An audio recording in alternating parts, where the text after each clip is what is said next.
about to begin shortly.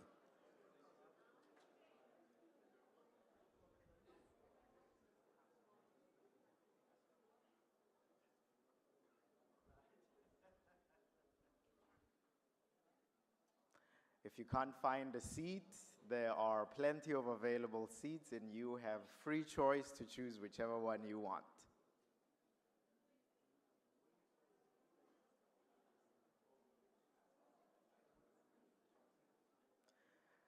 Thank you very much, ladies and gentlemen, honored guests. Welcome to day 2 of this wonderful G20 Interfaith Summit, where we are bringing together interfaith and policy management.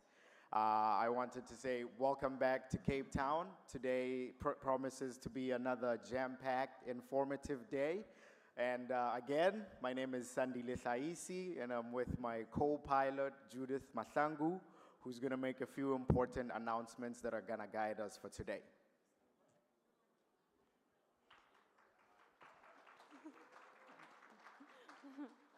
Good morning. It's once again good to be united with all these beautiful faces. As my co-MC said, my name is Judith Masangu, and I come from the International Center for Law and Religion Studies at Brigham Young University.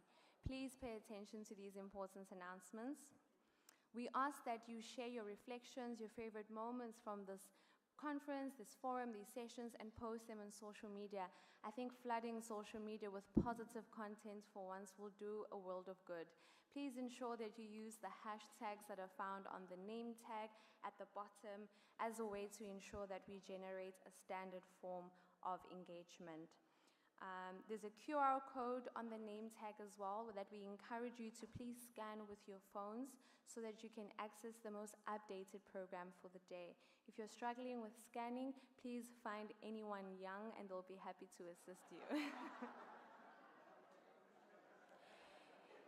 If you do have any medical concerns and you're not feeling well, please note that there is a medic on the left side of the ballroom, this side. Please do not hesitate to ask for help.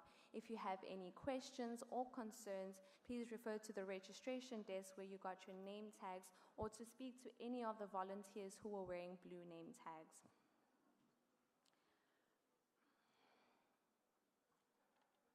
Thank you. And now, ladies and gentlemen, it is my absolute honor to bring to the stage one of the leading figures for the Interfaith 20 to give us a summary of yesterday's jam-packed event. Please welcome to the stage Ms. Catherine Marshall.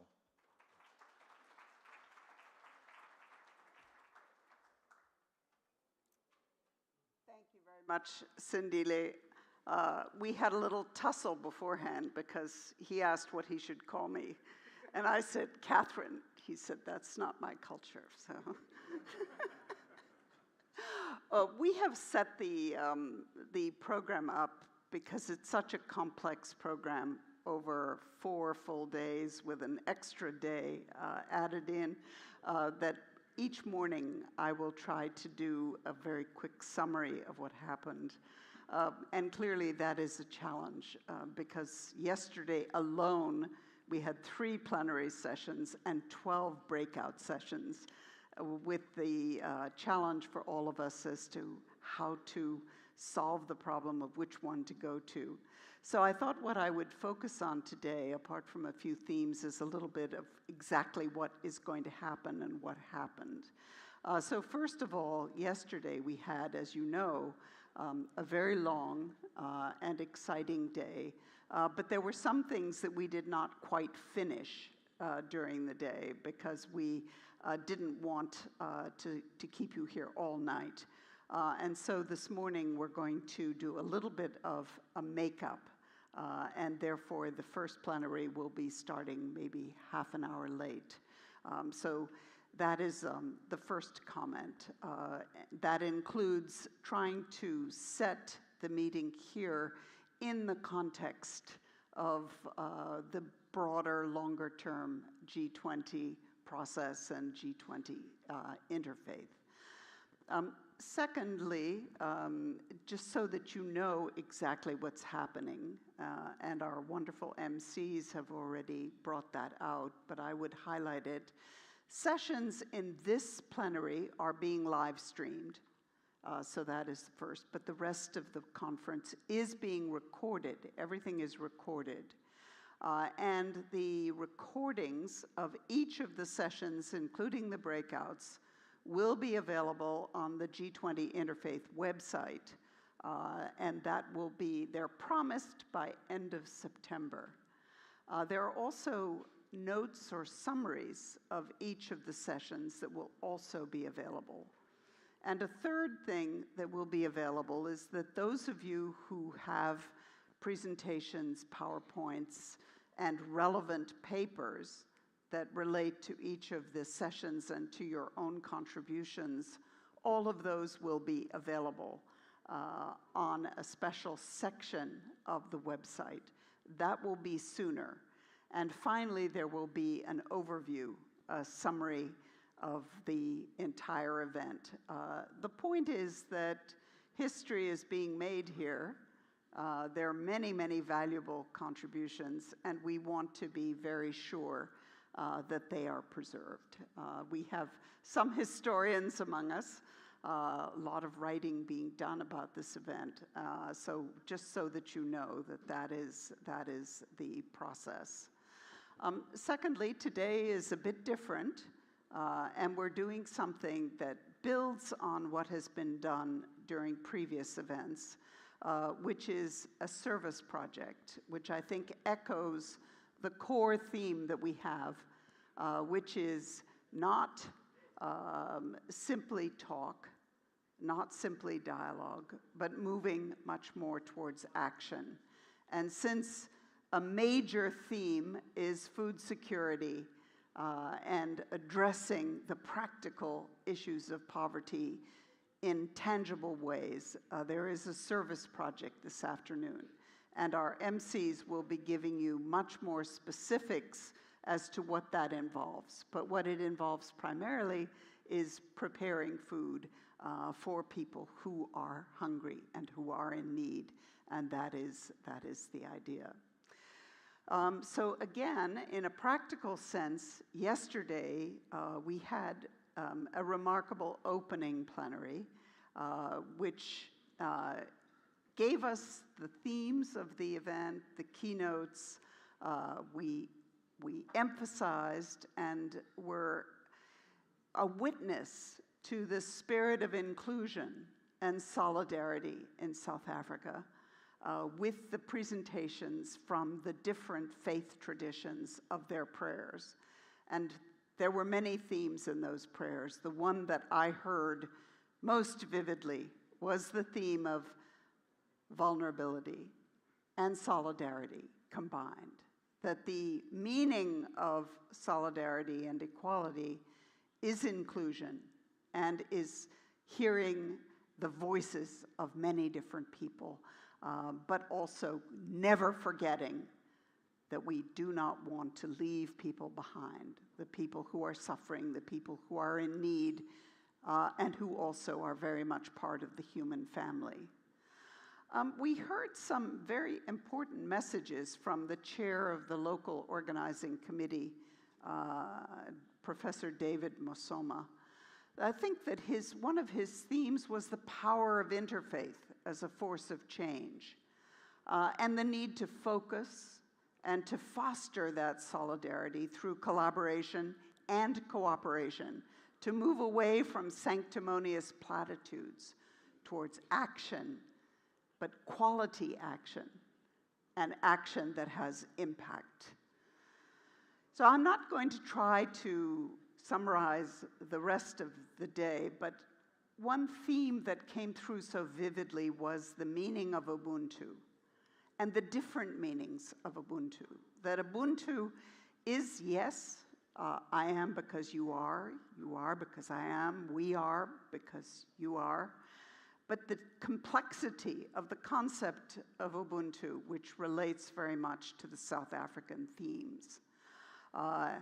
And none of us will ever forget the keynote address by Archbishop Thabo Makgoba, who laid out vividly the importance of faith in global affairs, in South African affairs, in world affairs, the importance of faith all the way from the personal level, but also the link between faith and governance and the politics, the importance of it in every decision that's made all the way from the personal to the global. So the Archbishop, whose speech is generating quite a lot of interest well beyond this room, also returned very much to the themes of the conference, which you see all around us in the banners and the branding, which the local team has put together in an extraordinary fashion. But I think of all the issues that clearly touched his heart and our hearts is the theme of hunger, the theme of linking hunger and poverty and working in practical ways to end the hunger that is a scandal in today's world. So we heard a lot in the responses about the challenges facing the global sustainable development goals, challenges facing the South African work, and we had a rich array of responses. And finally, we ended the morning with the 16-year-old Michael Bam, who in a lucid and compelling way called us to action in ways, again, that will echo throughout all the days of the conference, the days that we are together, but also well beyond. I'm not going to try to summarize the 12 breakout sessions, but just to give you again an idea of the way the program is put together. Several of those dug deeper into the two themes that were the themes of the major plenaries yesterday. So the two sort of opening plenaries and then the succession. The first one on the issues of financial architecture, the issues obviously of debt, but also of tax. And we also heard echoes of today's theme of tariffs and what that means for the economic life and how economic life is linked to politics and linked to the society and to the culture and to faith. And then the second plenary on the specific issues of food and hunger and the global alliance and what could be done about it. So several of the breakout sessions went into those issues in more detail, but we also touched on some other continuing important themes. I would emphasize health, the importance of drawing from the COVID experience, looking to pandemic response, but also the links between health and society and the issues of governance and corruption, disinformation, inequality, etc. But the summaries of each of those sessions will be available later. So that with that, I will end my effort to draw out some of the themes from yesterday, and we will move on now with a brief interlude when we complete some of the actions that we were expecting to do yesterday morning, and then we will move on to today when the leading theme is education. Thank you.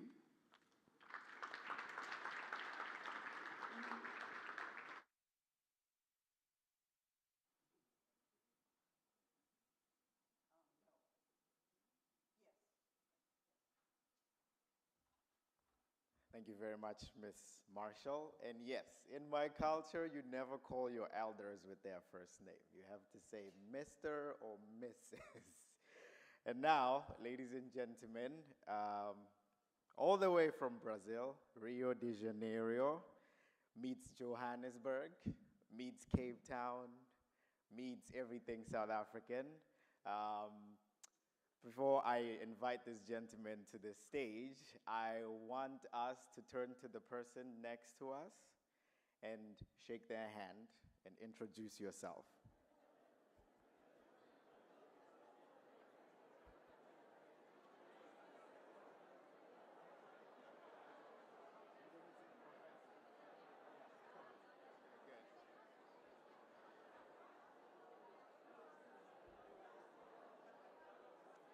Okay, good. I said shake their hand, not make a friend.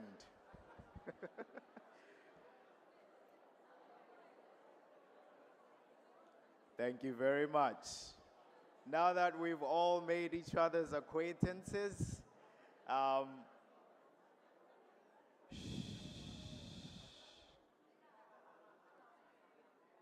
next guest is going to be introduced in a proper South African manner.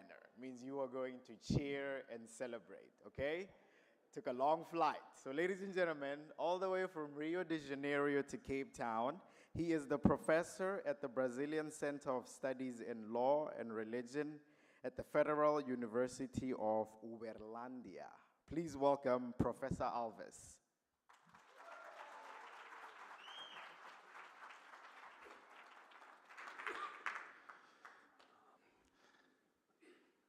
Your Excellencies, Your Eminencies, distinguished organizers, panelists, and guests.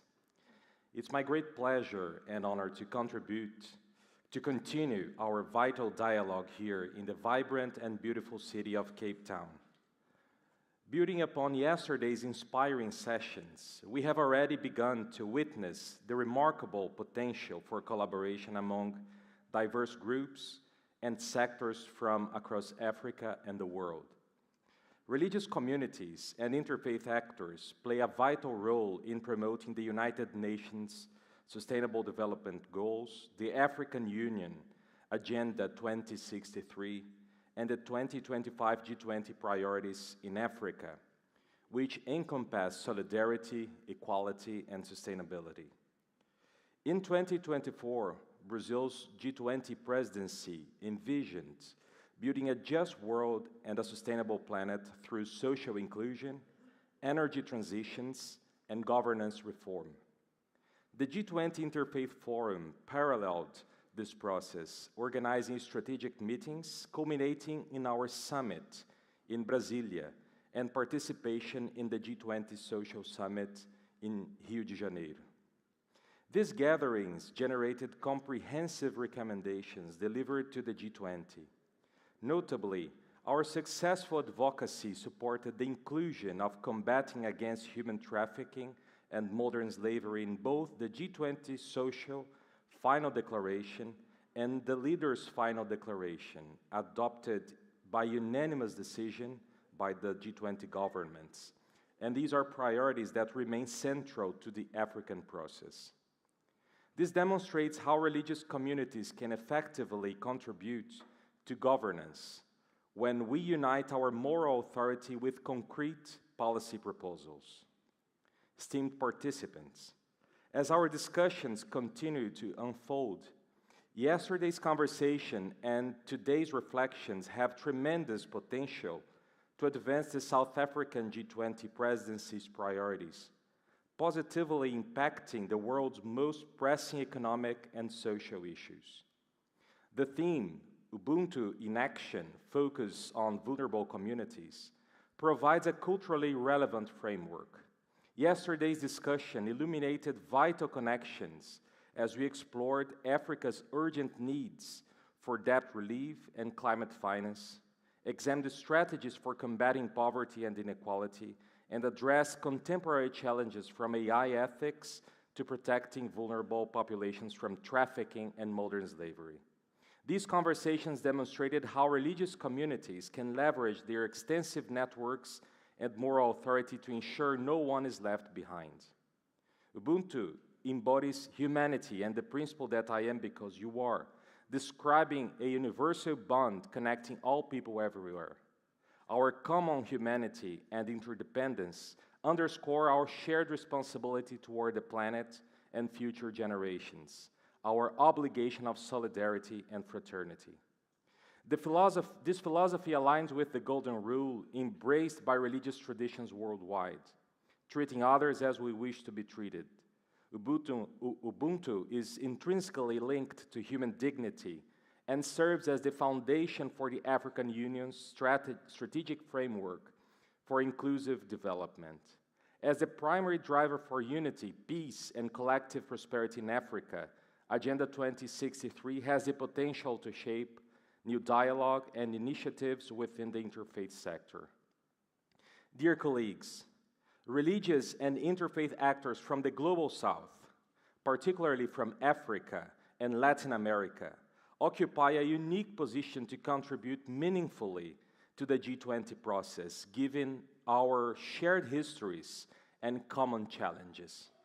The convergence of Brazilian G20 interfaith experience with African Ubuntu wisdom creates unprecedented opportunities for meaningful impact. Together, we can demonstrate that religious and interfaith voices are essential partners in building the just, sustainable, and inclusive world our communities desperately need. My sincere hope is that our continued collaboration over the coming days will transform our shared reflections into tangible policies and concrete actions. I look forward to our transformative work together. Thank you.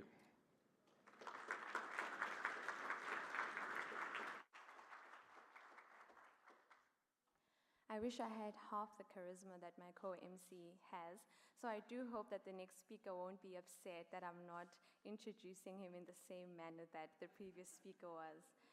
We'll be pleased to hear from Dr. Renier Kuchen-Lindberg, who's the director at CWC Trust and EFSA Institute South Africa, and he will speak about South African and African interfaith history.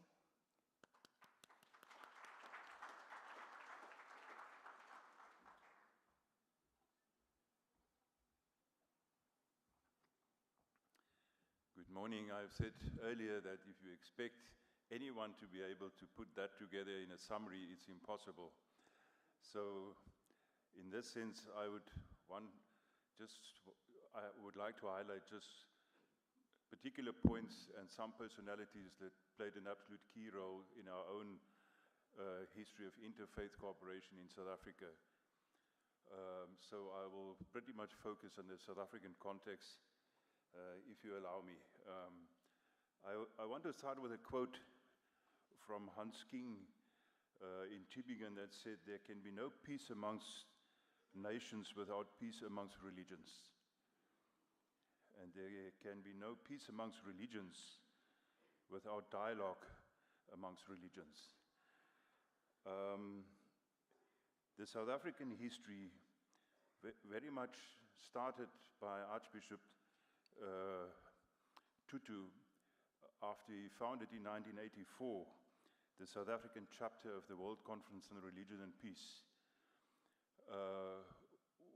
We had a common enemy, and a lot of our different faiths were able to cooperate because the enemy was clear. And Tutu himself, as a personality, challenges over and over again that our cooperation should go beyond that. And he sometimes had quotes that a lot of people criticized him for. I remember one of his famous quotes was, "My God is not a Christian." And behind that was his theology that really believed that we all were created by the same God, and we all share in the same humanity, and in that sense are all equals. So he, as one of the personalities, very much shaped the debate in South Africa. Since our democracy started in 1990, Nelson Mandela invited faith leaders to consult on a regular basis with him, and this resulted in the formation of the National Religious Leaders Forum, which later something was added, and that was a forum focusing on all the social work by Dr. Skweyiya, who was at that point the Minister of Social Development. And we had a national conference in Cape Town. In 1990, formed the National Religious Association for Social Development, where all the social departments of different religions came together to consult on policy issues. That was followed later by something called the National Interfaith Leadership Council, and again later as the South African Interfaith Council, led by Professor Motshega Saik. I'm jumping and going ahead.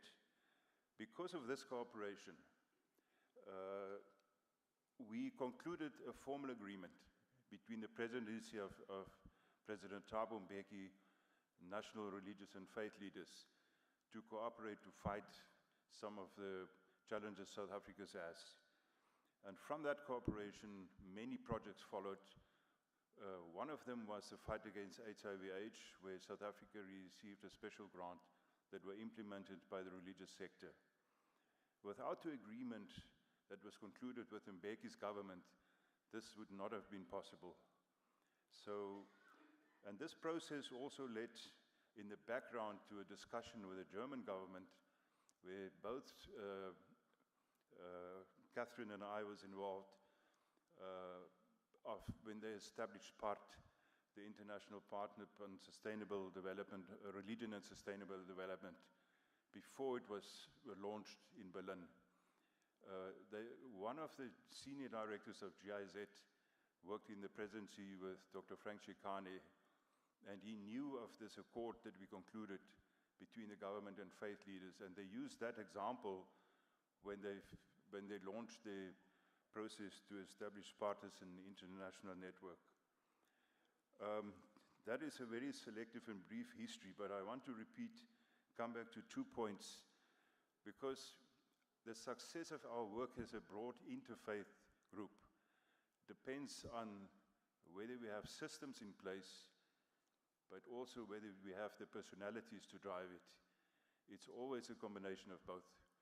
Without the passion of people like a Desmond Tutu, that laughingly could tell you a joke and tell you straight to your face the truth, whether you're the president of the USA or South Africa, and in a joke could share what is fundamentally true. But his integrity and his credibility made it possible that everybody accepted him on global forums. And that was a very distinctive character that Tutu had. But I want to quote something that is said, because our cooperation cannot only be dependent on the issues we fight against that unify us. Tutu challenged us fundamentally in our theology. Almost, I would say, the theology of every religion. What is the basis of our cooperation? And his understanding is clear from one quote, and that is because of his fight against racism. Racism is a sin. It is contrary to God's will for life, peace, equality, and justice, and compassion for all. It is an affront to human dignity and a gross violation of human rights. Human dignity is God's gift to all humankind. It is the gift of God's image and likeness in every human being. Racism desecrates God's likeness in every person. Human rights are the protection we have to give to human dignity. We participate in the human rights struggle to restore wholeness that has been broken by racism. The struggle against racism, racial discrimination, xenophobia, and related intolerance is the struggle to sanctify and affirm life in all its fullness. We were also blessed with Nelson Mandela.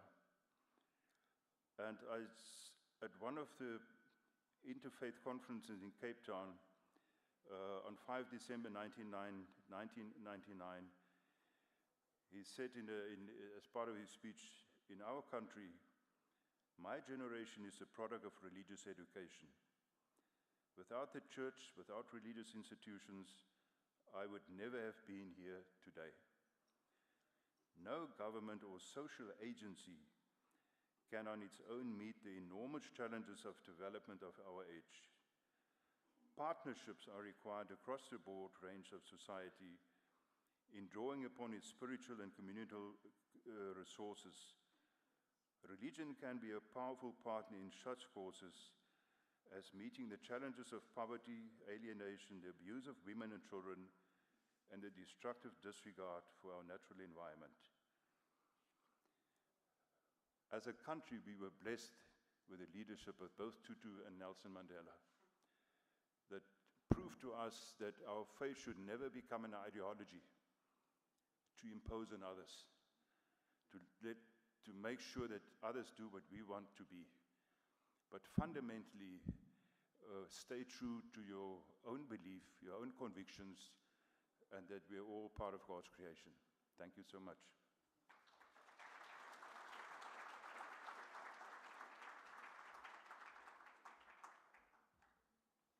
Another round of applause to Dr. Rainier for that impacting historical lesson.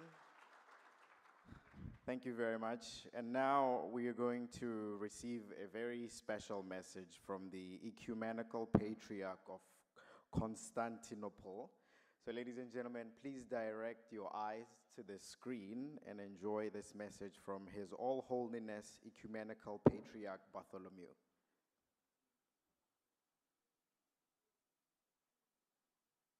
Dear participants of the G20 Interfaith Forum, esteemed audience, we greet you all gathered in Cape Town.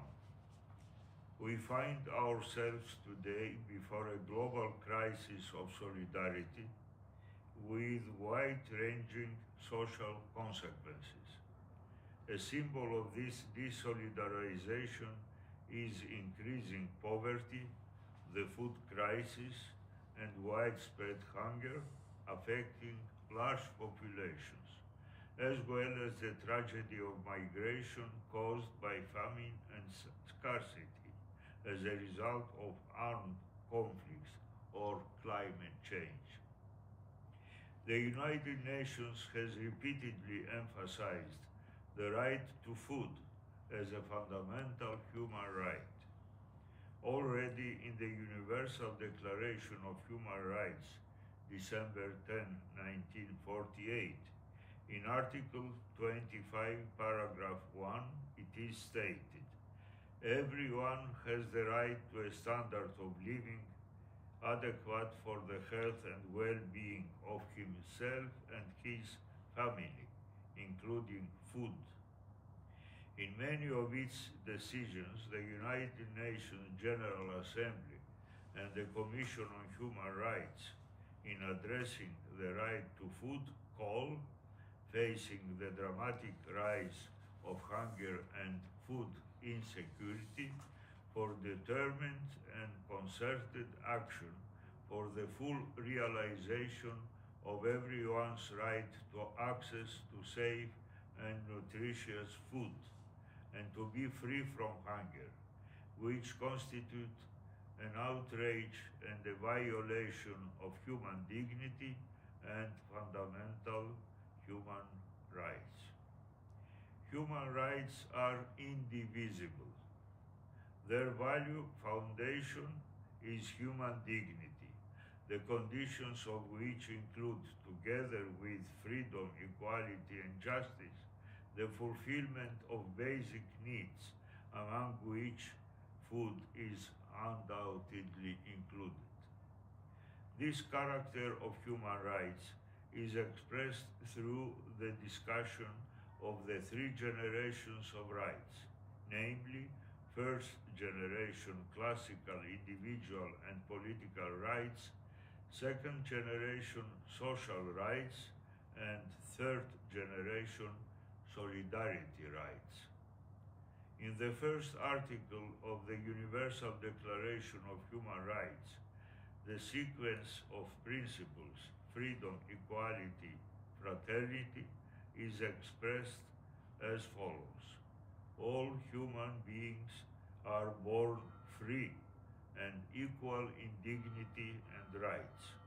They are endowed with reason and conscience, and should act towards one another in a spirit of brotherhood.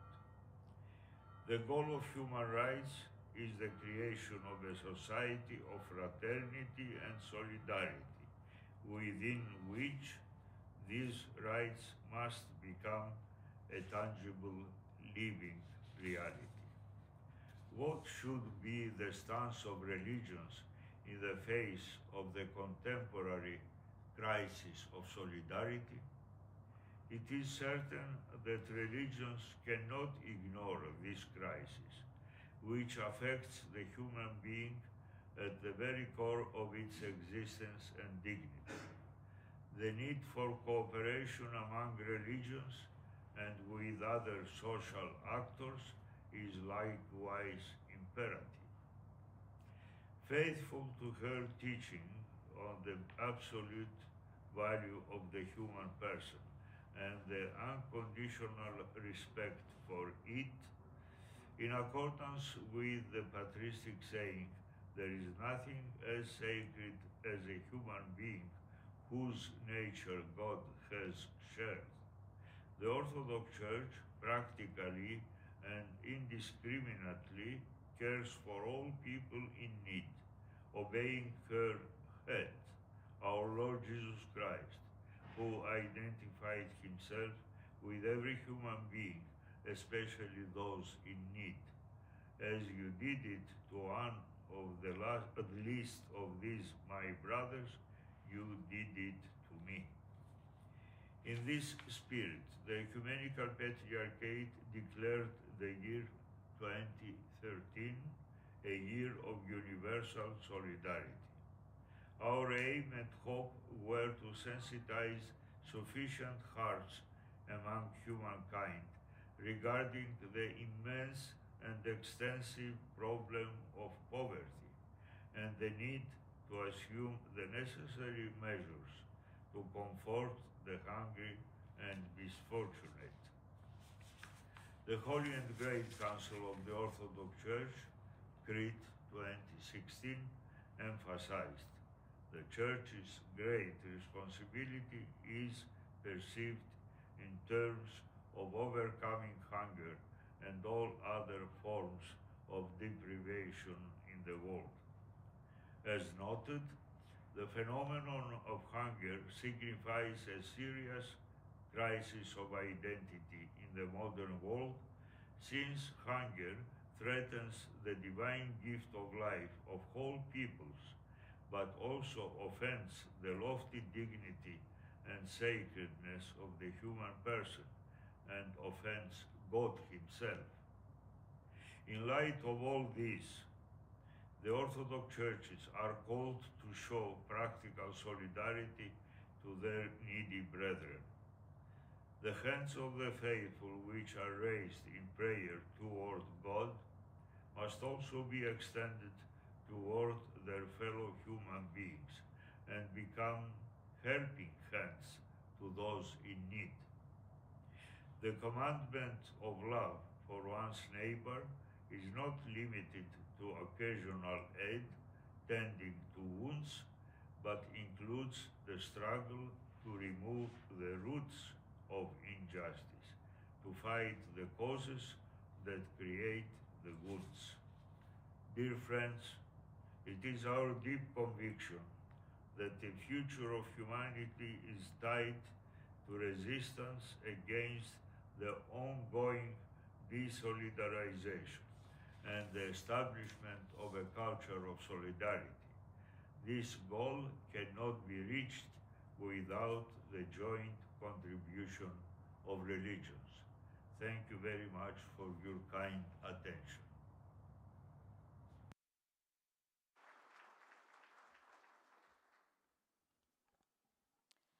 Before I announce the next religious speaker, we would like to take this opportunity to acknowledge the Khoi and the San people as the original people and custodians of this land, and we honor their enduring connection to it.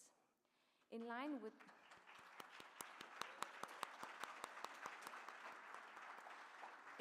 the spirit of social justice, our next speaker is a South African activist and former politician, Ella Gandhi.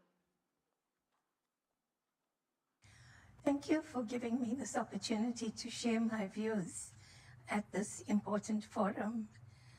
I think that the world is facing serious challenges at the present moment, For instance, the climate change problems that countries are experiencing, the war situations that countries are experiencing, the violence against women, the inequality, economic inequality amongst countries and within countries, and finally the levels of unemployment, particularly among the youth. Religious interfaith communities and religious leaders can play an important role to bring about some of these changes. Gandhiji started his, change in life in South Africa. He came here as a young man, and over the period of time that he lived in South Africa, 21 years, he began to look at these very issues that we are concerned with today and made changes in his life. His lesson was that you have to be the change you want to see in the world. Don't expect other people to bring about those changes. That was the one lesson. The second lesson was that the world has enough resources to meet the needs of every individual, but not enough to meet the greed of anyone. All of us need to get together and look at solutions that will bring about a peaceful, contented humanity in every country and throughout the universe.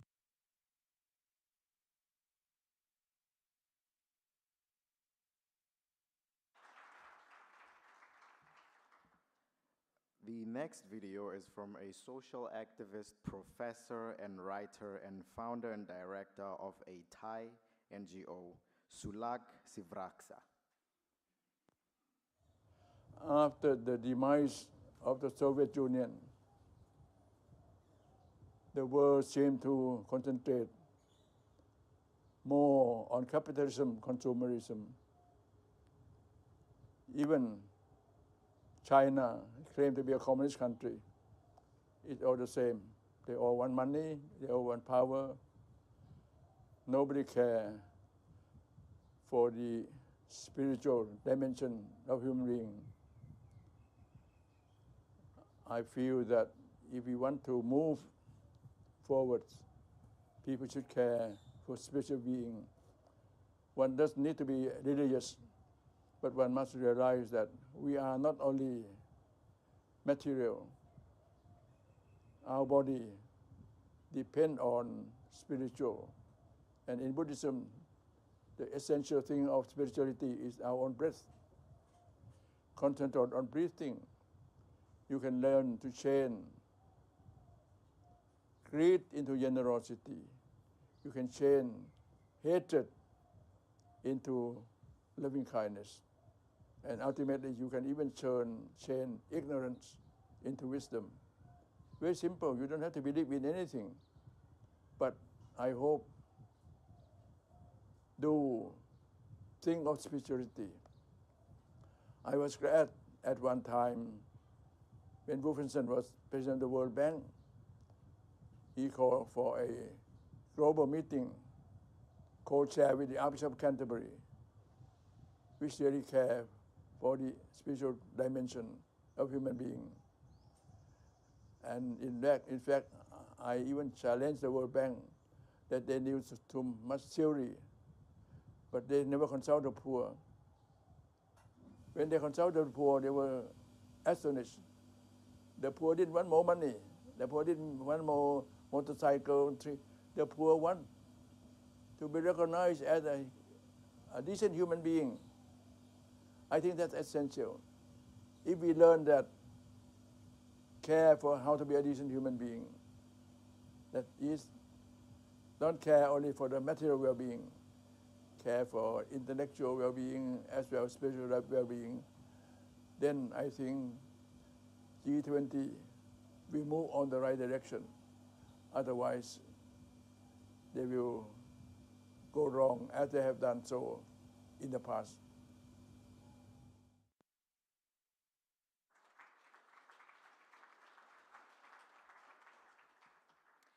We do apologize for announcing this so late, but if you do need French or Arabic translation, we ask that you please raise your hand and you'll be assisted promptly. Our next speaker will be Catherine Marshall, and she will cover the G20 Interfaith History, Content, and Leading Issues.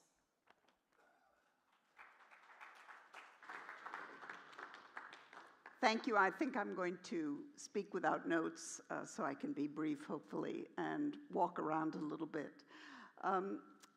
First of all, I want to emphasize that the three messages that were just heard are from people who are really global leaders in the interfaith and the religious movement, and it highlights the importance that they give to the gathering that we have here. We have some other messages, but those are the three that we highlighted here. So the questions that I'm trying to answer are basically why the G20, why faith, why interfaith, why South Africa, why the 5 issues we've selected, and where are we going. So I'm going to do that very quickly.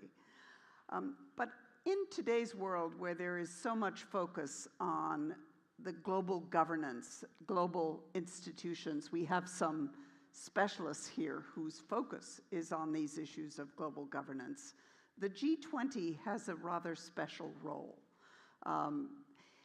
We're all very conscious of the limitations on the United Nations, which is such a critical institution. We hear too much about the G1 or the G2, and the polarization. We know about the G7, but in 1999, a broader group was established to try to be more inclusive, to bring in more voices than simply those that were the most wealthy and the most powerful. And so since 1999, the G20 has met, initially as simply a group of individual leaders. In other words, it's a leadership summit. But increasingly, the G20 has moved from its initial mandate of simply crisis management and economic crisis management to deal with most of the global agenda issues that are of concern. And so for some, the G20 is the most important and the most, or the least weak of global institutions in 2025. And it has a special role, but it does sit among a whole series of other meetings of the United Nations, of regional meetings, of SADC, of ASEAN, etc. But the G20 clearly is our focus. And as I think everyone here knows, even seeing signs at the airport, the Summit of Leaders will be in November in Johannesburg, and that is our immediate focus. So the next question is, why faith? And there, you even heard an echo of it from Sulak Sivaraksa. In many respects, in the global institutions, the roles of religion, despite its critical importance in so many ways, is simply not there. And as we hear too often, if you're not at the table, you end up on the menu. And therefore, there has been a consistent effort over the years to bring the best of the religious voices, and I emphasize the best of religious voices, into global discussions, whether it is about Gaza, about climate change, about health, about education, about water supply, about energy, about AI.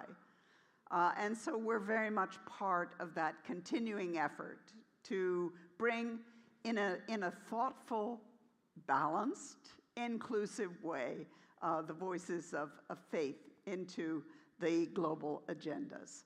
And there are an extraordinary array of institutions working on this. And I highlighted in my opening yesterday what we call a network of networks. In other words, we build on 40 different organizations, and many people who are represented here are part of those different networks. So that's the voice of faith at the table, which we heard yesterday in many different ways, different voices, is absolutely critical, whether it's the African Union or the South African government, the United States government, etc. It's not easy, by the way, because the voices have, or the institutions have wide differences from country to country. Some ministries have powerful, some governments have powerful ministries of religion. Others have virtually nothing. And so the effort to try to have a ministerial, for example, like of health ministers on religion is very difficult. So that brings us to interfaith. And again, yesterday we heard in many different ways that working together is more effective than working separately. The importance of solidarity, of cooperation, of collaboration, those are words that we heard repeatedly. And there are interfaith movements, and I think Rainier gave us a wonderful set of distillation of the power of interfaith when it works well.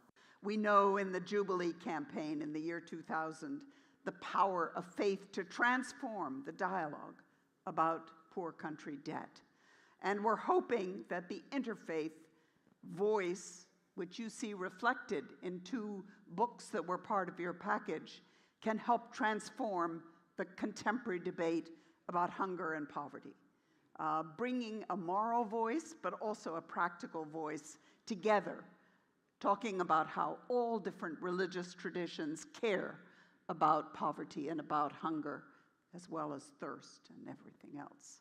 So that is why we're building on the global interfaith alliances, the global interfaith effort, with the idea of being inclusive and bringing together the best, the best in terms of moral force, but also of experience, and also of passion and ideas coming into the global setting. So that is the reason we are the G20 Interfaith. We're not the major interfaith organization, but that's our focus.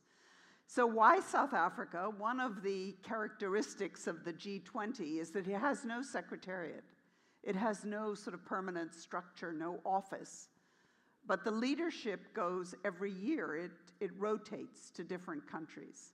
And there is de facto what is called a troika, which is the host from last year, this year's host, and next year's host.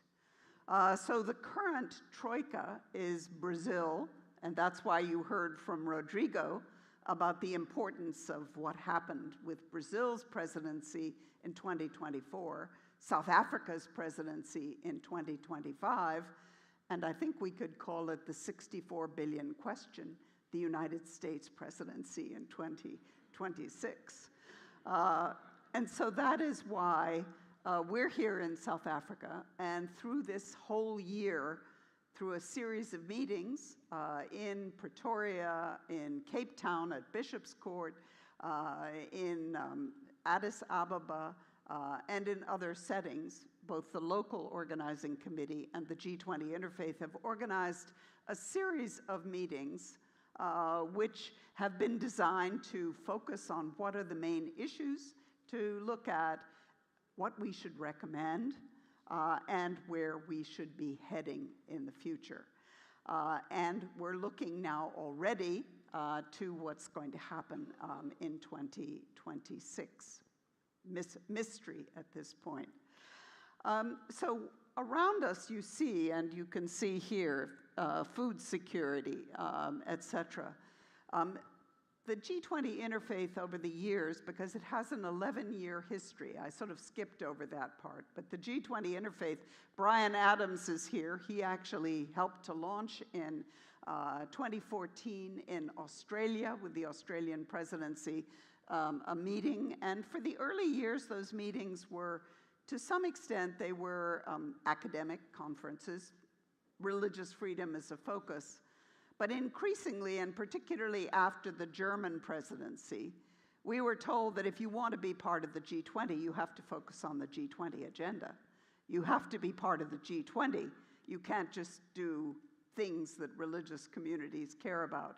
And so increasingly, the G20 Interfaith Alliance, I'll call it an alliance for now, has really focused on a series of issues where there is consensus, where there is solidarity, and where we see a direction. And some of those issues are part of the G20. You hear a lot here about finance and debt, the food security issue, which is a leading issue. We focused a lot on COVID during the COVID pandemic. And we deal with a set of other issues, including racism, which has been a consistent issue. Peace is not the focus of the G20 itself, but inevitably the conflicts in the world cannot be avoided. They're part of the ethos, part of the discussion. But for this year, the fingers of one hand, we know that you cannot have more than 5. So we have basically highlighted, with the cooperation of the local organizing committee and the international, on 5 issues that you see as the centerpiece of the discussion here. And what we're hoping is that we can sharpen the ideas in each of those areas so that they are recommendations to the G20 itself when they meet in November. And we know there are 13 formal engagement groups of the G20. So the T20, the W20, the B20, the Youth 20, the Science 20, the Parliamentarians. There are 13 and there are a few others. We're an informal engagement group for reasons too complex to go into. But we know that if there are common themes among those, as well as among religions, we will have a greater impact. And the week before the leaders meet in November, there will be a social summit that brings together what's called civil society, all of these different groups, including the G20 Interfaith. And we hope that there will be some resounding themes. And the theme we hope that echoes the most powerfully is the need for the G20 leaders never to forget those who are left behind. In the spirit of Ubuntu, in the spirit of South Africa, of Madiba, of Mandela and Desmond Tutu, who we were reminded of, that should be at the center of their agenda and their attention. And that's the message that we're trying to sharpen as we move forward. So with that, I will leave you to the next important panel, one of the 5 issues, which is the focus today, which is social cohesion and the power of education. So thank you.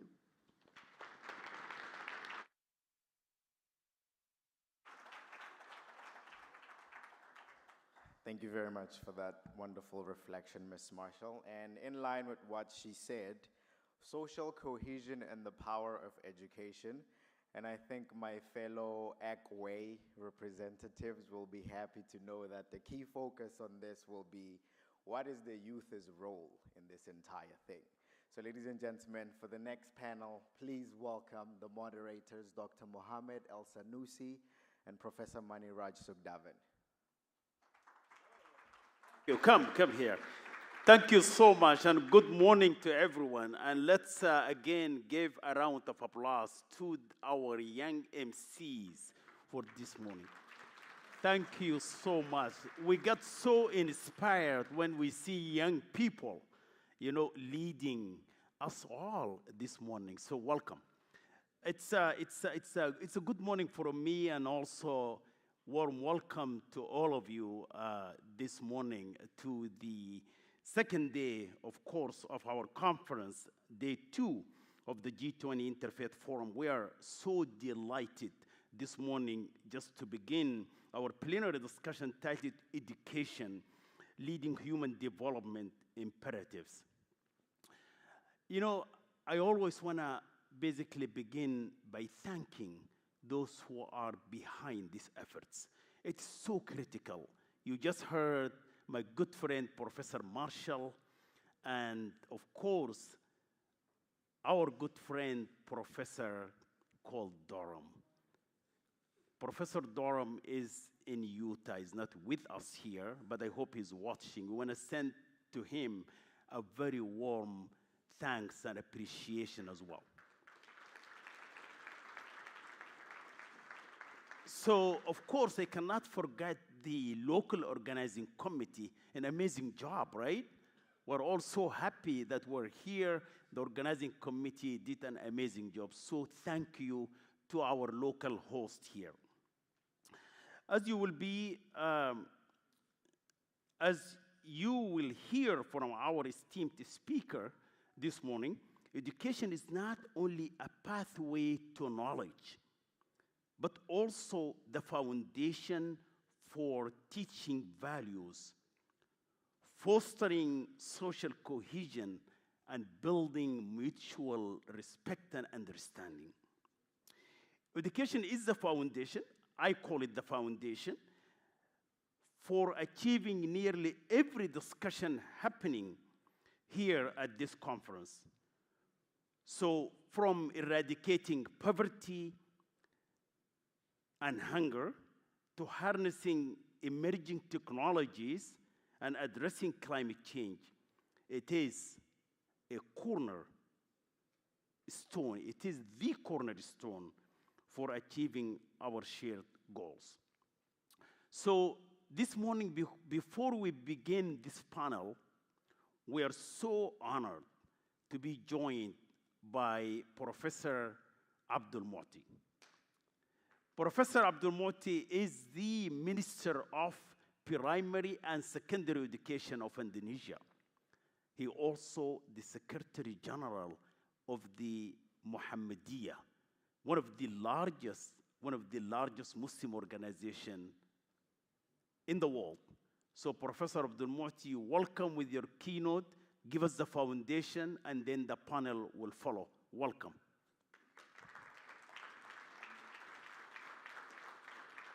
I am just keeping with the tradition of the G20, not making a long introduction, but I can go the whole day talking about his qualifications, Professor.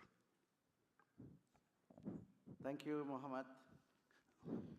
Part of my presentation already presented by Muhammad. Come on. So I just present what is actually the rest of the presentation of him. And to be keynote speaker, key means small, so it's actually also in line with my body, who is also small. Assalamualaikum warahmatullahi wabarakatuh. Good morning. Good morning. Excellencies, eminences, panelists, and distinguished speakers and participants. First of all, allow me to extend my sincere thanks and appreciation to the organizing committee, especially to my two good friends, Professor Cole and also Dr. Catherine Marshall, the two important persons that invite me and has become my very good partners from many different occasions in many different meetings of IF20. And also Dr. Muhammad El Sanusi, I think I've just met him in Jakarta in my office, and he always handsome as today. Usually he greet me with a very eloquent Arabic, but I'm afraid this forum is actually not for the presentation in Arabic. So when we speak about education, we believe that education is the most effective path to building a civilization. The essence of building a civilization lies in the nobility of ethics, moral, and character. Education is a continuous process to nurture the nature of mankind as Homo educandum in order to become holistic well-being. Every human being on this earth deserves education. No child should be deprived of schooling because of economic reasons, geographic location, physical condition, gender, or more importantly, because of differences in ethnicity, race, or religions. In a multicultural and multi-religious society, cross-cultural religious literacy is a vital pillar of character education. CCRL, or cross-cultural religious literacy, is possible along with the value of positive pluralism, authentic tolerance, and respect to human dignity. Character does not grow overnight. It is formed through small habits. Therefore, the education we build today must facilitate the development of good habits. Today, we face the phenomenon of the strawberry generation, a generation of young people who are smart, creative, and appealing, but fragile and mentally vulnerable when facing life challenges. This generation faces tough challenges such as physical and sexual violence, bullying, mental health issues like anxiety and depression, addiction to gadgets and online games, exposure to pornography through digital media, obesity, online gambling, and drug abuses. In building national character through education, the Ministry of Primary and Secondary Education has taken three main initiatives. First, promoting character development through the movement of 7 Habits of Great Indonesian Children, or 7 Kebiasaan Anak Indonesia Hebat, which include waking up early, praying, exercising, having healthy and nutritious food, grit to learn, engaging in community life, and going to bed early. These habits are expected to shape personalities, which in turn form a civilization. Second, strengthening the capacity and competence of all teachers in educational institutions through guidance and counseling. Every teacher will serve as homeroom teachers, acting as a second parent to guide, support, and help develop the potential of students to become a great generation. Thus, a teacher's role is not only to teach in the classroom, but also to mentor students. Third is implementing deep learning under the principle of mindful, meaningful, and joyful learning. Learning is not only a simple process that to transfer knowledge or to accumulate knowledge, but more importantly, to construct knowledge for meaningful life, survival of students, and sustainability of the country. Only through inclusive and quality education for all, particularly in schools, madrasah, seminaries, teachers, institutions, and educational institutions for future pastors, priests, monks, preachers, imams, and others, can we foster new understanding and awareness. This includes positively acknowledging the faith of others, respecting the civilization, cultures, religion, and belief of different individual groups, and prioritizing human fraternity and peaceful, harmonious coexistence among people. Quality education and religious education can serve as a means to cultivate cross-cultural religious literacy, eliminating attitudes and behaviors that involve blaming, hating, or being hostile to followers of other religions. It also helps prevent labeling others as infidels or heretics for having different religious interpretation through belief or denominators. Education is expected to strengthen mutual understanding and mutual respect, encouraging full participation in appreciating and honoring multicultural and intercultural life. Ultimately, this calls for cooperation among various religious and belief groups, races, ethnicities, and genders to solve global and humanitarian issues such as environmental destruction, global warming, climate change, and finding solutions to end wars between nations. We believe that great change starts with small habits done consistently. This habit will only succeed if supported by the 4 educational pillars: schools, families, communities, and media. Cross-cultural religious literacy programs, such as those developed by Leimena Institute, are crucial approaches to character development in the younger generation.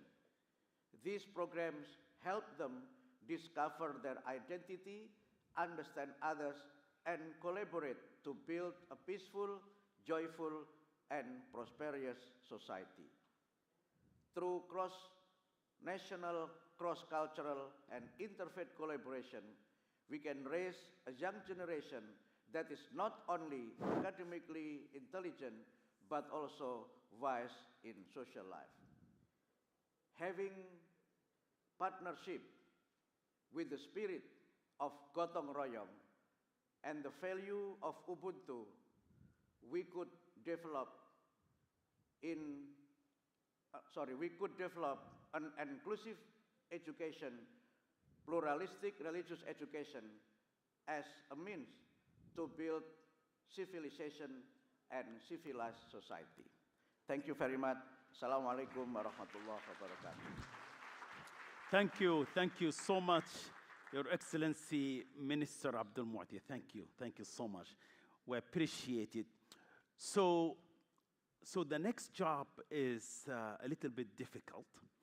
So what I will do, I'm going to invite the panel to join me, and we're going to have an interactive discussion this morning. So just to begin, I would like to invite my co-moderator here. Where is Dr. Professor Sugdevin? Is Professor Sugdevin here? Yes, he's joining us. So Professor Maniraj Sugdevin is a professor at the Pretoria University, and also you are co-chairing the local organizing committee, so welcome. I also want to invite the panel to join us here on the stage, Mr. Matthias Hu. Matthias is the executive director of the Lemina Institute in Indonesia. Welcome, Matthias. I also want to invite Miss Maria Lucia. Where are you, Maria? A good friend. She's executive director of Arigato International, Geneva. I want to also invite my friend, Professor Ibrahim Saleh Al-Naimi, who is the Undersecretary of the Ministry of Education and Higher Education at the State of Qatar. Welcome, Dr. Al-Naimi. With us this morning, also Mr.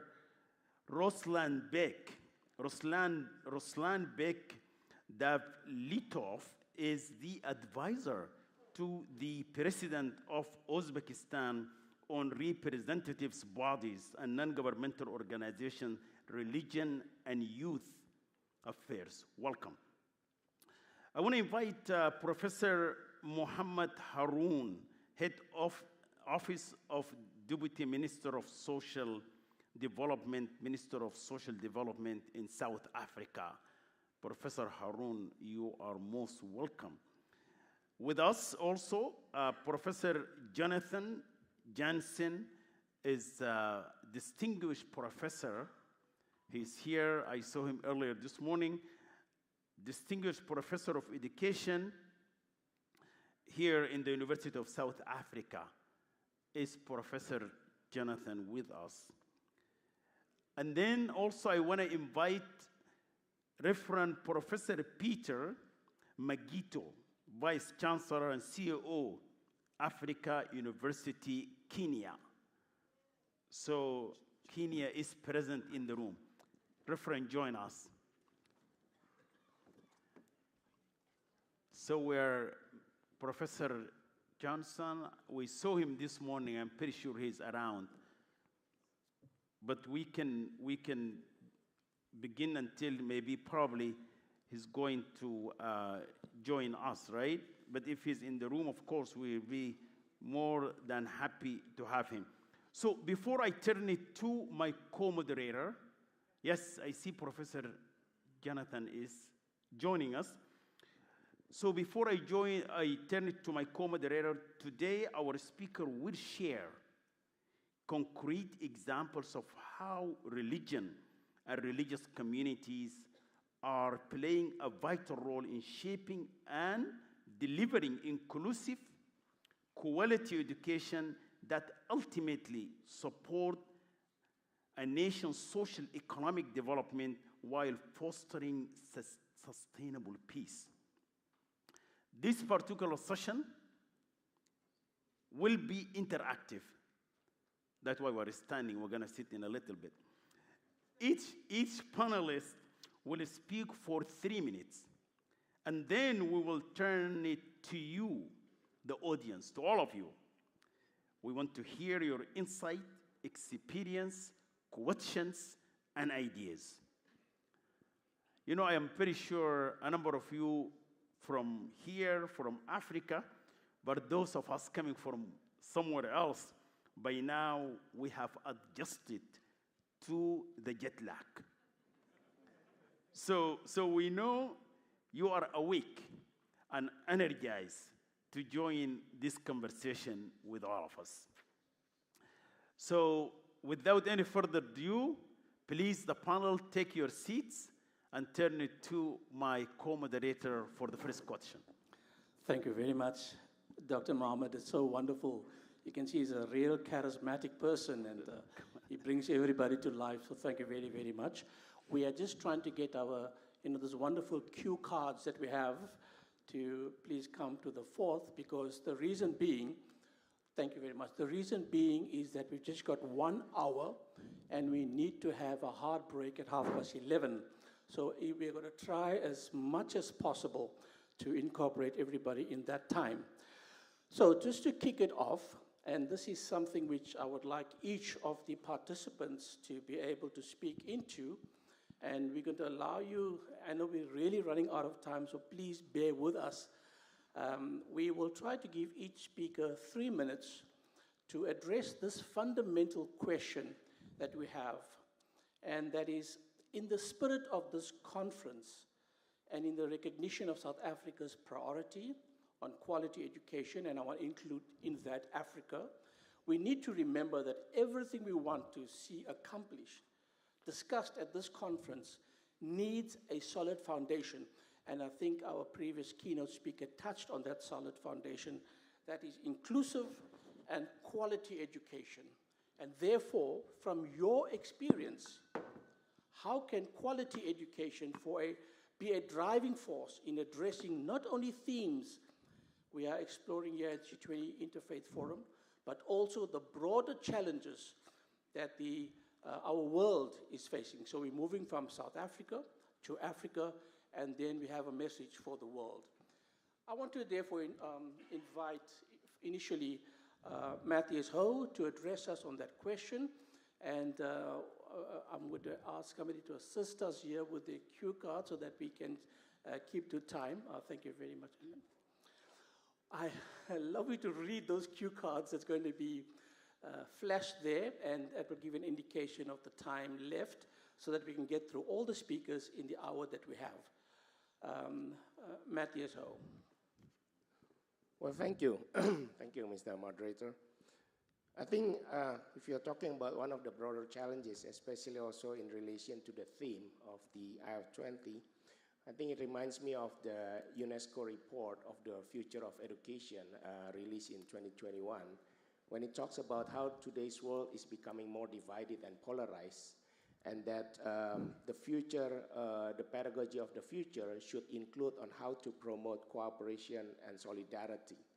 And I think as we see what's happening in the world right now, I think it's becoming more urgent that how we can teach the future generation on how to be able to reach out to people beyond their own group, whether it's their own ethnic groups, religious groups, and really try to not only build relation, but collaborations. And I think the emphasis on collaboration is very important because I think speaking also from Indonesia, a very diverse country, interfaith dialogue, for example, that has been done over the decades is very good, but sometimes it serves as a first step, because sometimes dialogue stops at dialogue, But then you need to go beyond that and then to do a concrete things, which is a collaboration with people who are different from you, because then collaboration actually produces trust, which is an important social capital.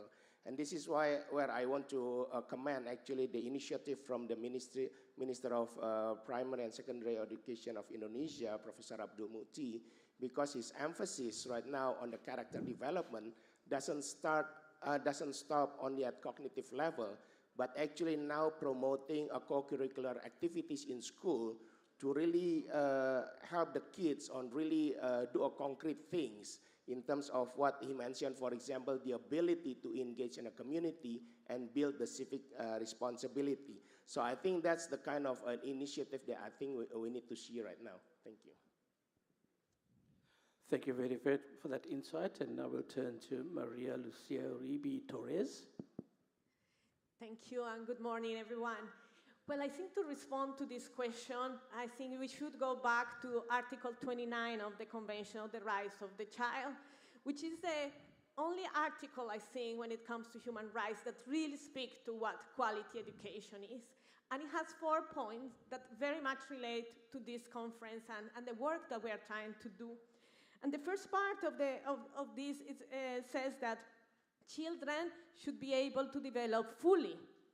And what we have been seeing during the many years is that the focus of education has been on numeracy and literacy, so the cognitive aspect of the child. And we have left behind the social, emotional, and spiritual aspect of children, which are part of their holistic well-being. The second part is that education should support respect for cultural diversity, for their own cultural identity, language, values, religion, and those of the other. And we see very often in our education systems that this is not the case, because when it comes to learn about the other religion, we go to our compartmentalized approaches. Muslims go to study with Muslims, Christians with Christians, Buddhists with Buddhists, but the interfaith aspect of learning about the other is not there. The third aspect is the preparation for a responsible life in a free society, building friendships and tolerance and peace. And what we see is that in our education systems, this is not really happening, because the focus is really on in memorizing facts rather on building friendship, of understanding the other, of working with the other. And this aspect is fundamental to these questions that we have here. And the fourth aspect is the child-centered approach. Our education system has been a vertical approach. Children, they have to repeat what the adults know and supposedly know better than children. And we need to break that for a horizontal approach where we can learn collectively and construct knowledge together. So these are, when you look at quality education, and if you think if our education systems actually address this, we see that is not the case in our education systems today. And I believe that ethics education have a critical role to play in bringing together these aspects, because ethics education support bringing the other together, learning from one another, also places an important role in conscientization. And conscientization, as coined by Paulo Freire, is the ability to reflect about the social issues in our societies, the challenges that we face, but also understand what our privileges and lack of. And ethics, it's very, if you put it in a very simple way, is how children can understand that we hold the lives of others in our hands, and that what we do or do not do have an impact on ourselves and others. The very concept of UBUNTU. And that is ethics education that can be transformative. And when education is transformative, it can address the challenges of our society.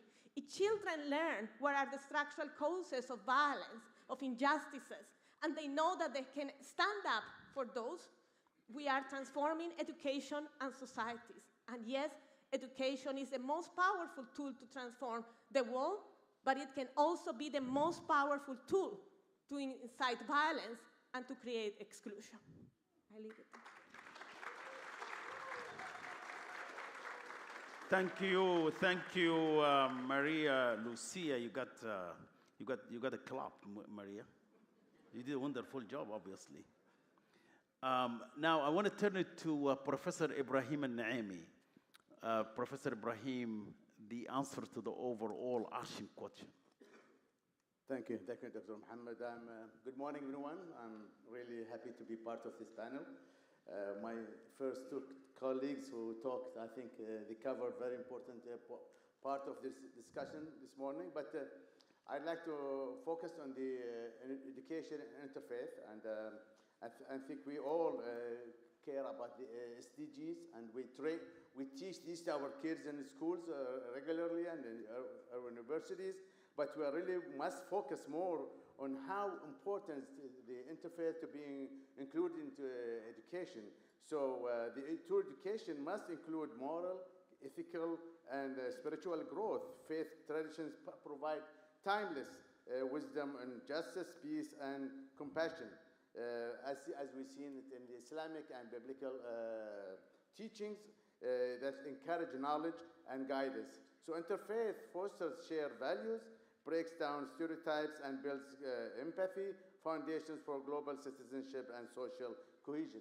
So no kid left behind is important message to go through all over the world.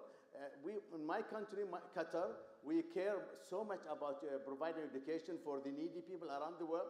So we have education above all. It's an organization led by Her Highness Sheikh Hamoza bint Nasser in Qatar.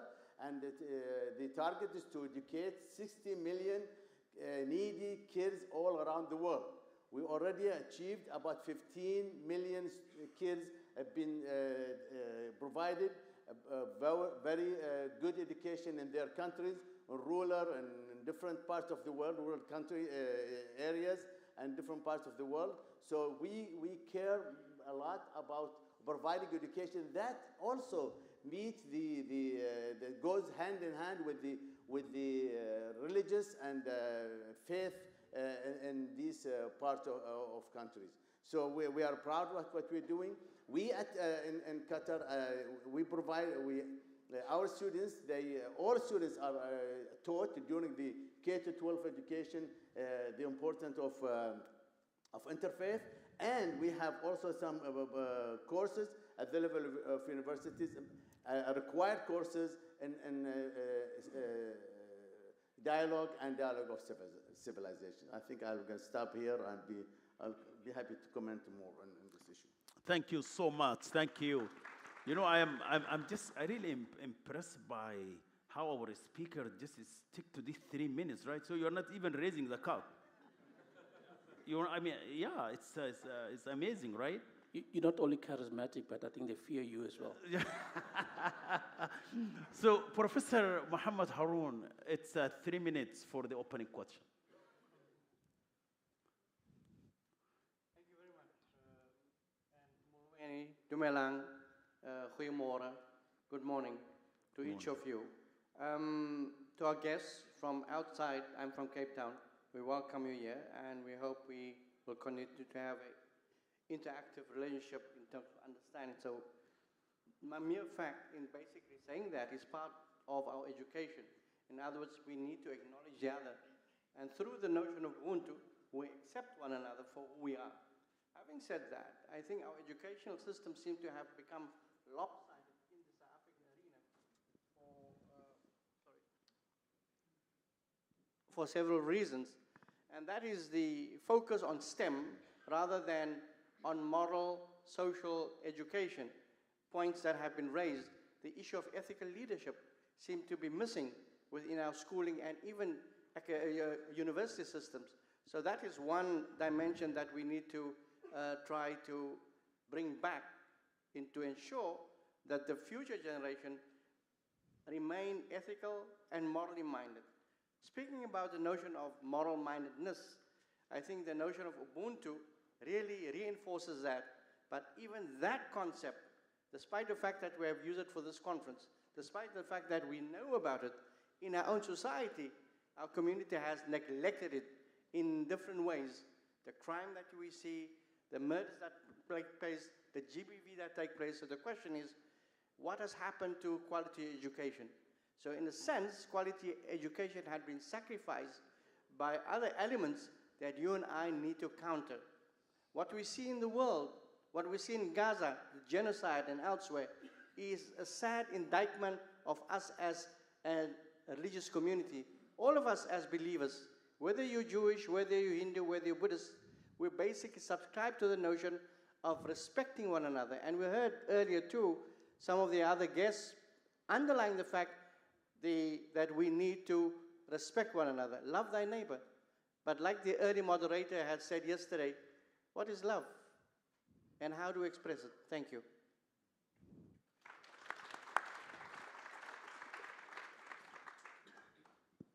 Thank you very much for that. I think, again, we are constantly coming through the discussions, the issues on morals, ethics, and ethical leadership.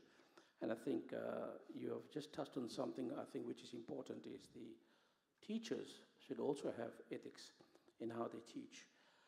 Our next speaker that we have is Professor Peter Mageto, who's the Vice Chancellor and CEO of the Africa University in Kenya. Professor Peter.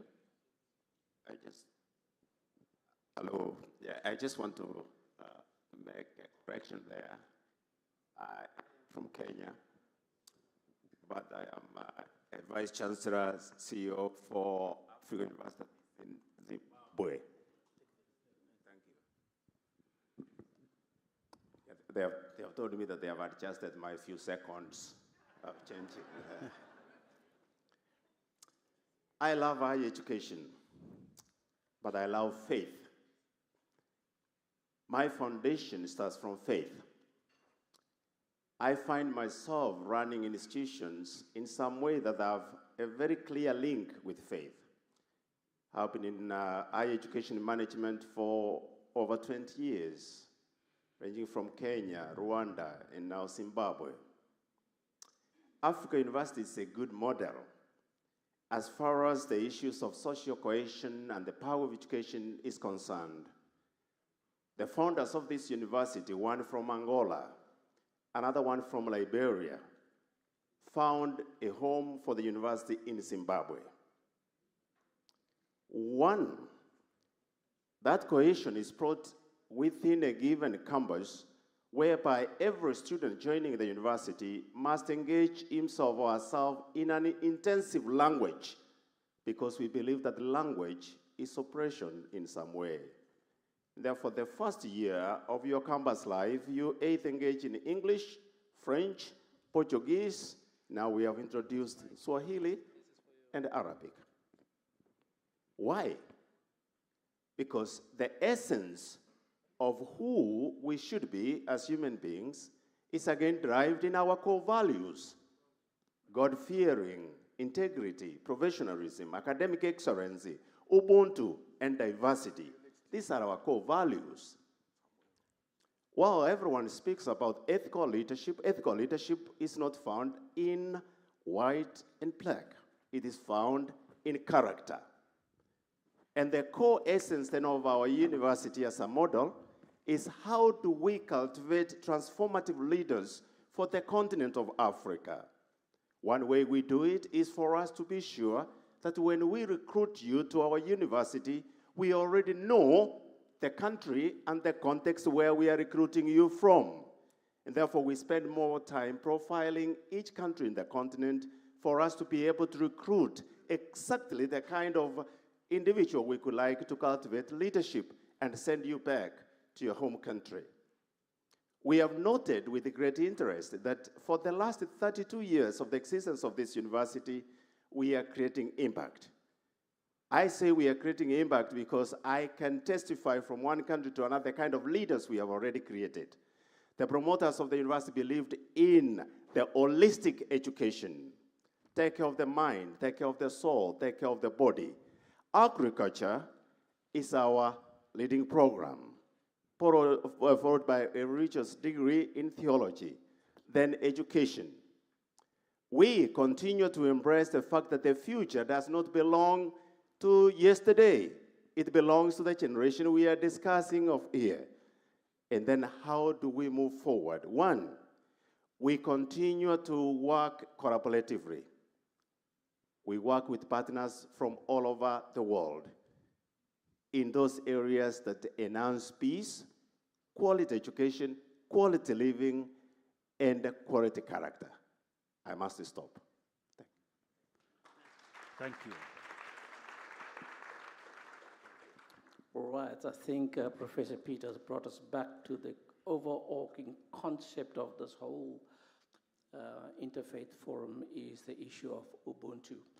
And I think the concept of Ubuntu plays a significant role in education. And then the next speaker we have is Professor Jonathan Jansen. He used to be my previous boss at the University of the Free State. He used to be the Vice Chancellor there. And what a privilege to have Professor Jonathan here this morning addressing us. Professor Jonathan. Thank you, and good morning, everyone. I grew up in a religious, evangelical, fundamentalist church, which means that we were right and all of you were wrong. Today I work in a very, very challenged, dysfunctional school in the mornings, and then at Stellenbosch University in the afternoon for my paid job. And so what I share with you about values and education is not something I read in a book. It is something I struggle with every single day in South Africa. Now, the catastrophic event in this historical moment is the genocide in Gaza. It's the most televised war, they say, in history, from which all our children learn about war, but also about silence and complicity. It is also a test of the faith community's commitment to going beyond easy words like condemn, withdraw, and end the war. Think about this for a moment about children. And if you wish, in the thematic focus of the conference, think about hunger, that more than 30,000 children have been killed or maimed by the Israeli government. Now, what is interesting is that Jesus was particularly harsh on this matter. I think Jesus was a pacifist, except when it came to hurting kids. Because it says in my old King James Bible, it would be better for you if they put a bag of cement around your neck, this is hectic language, and you be cast into the sea, than if you offend one of these little ones, children. Luke 17 in more than one of the Gospels. Unless, of course, this injunction does not include Palestinian children. But on the Gaza conflict, the faith community is itself afflicted.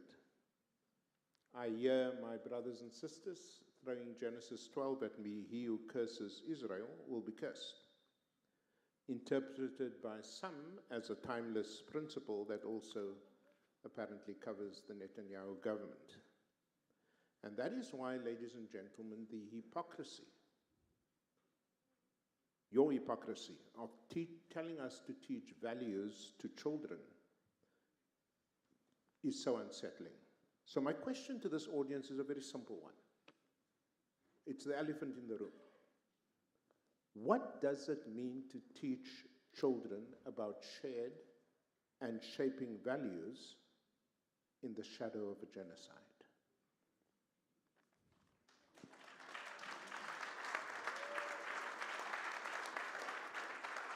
So, thank you so much, Professor Jonathan, and you asked the audience a question, so I'm not going to turn it to the audience now.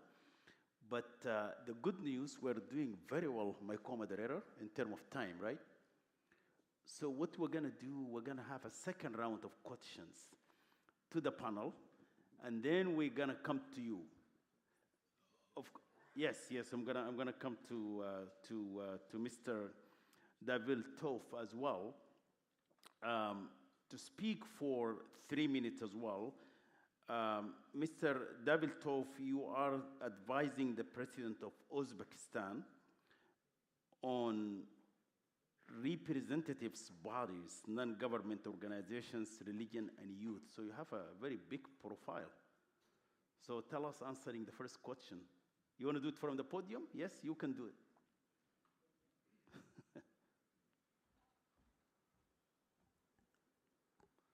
Thank you very much, Mr. Muhammad Al-Sanusi.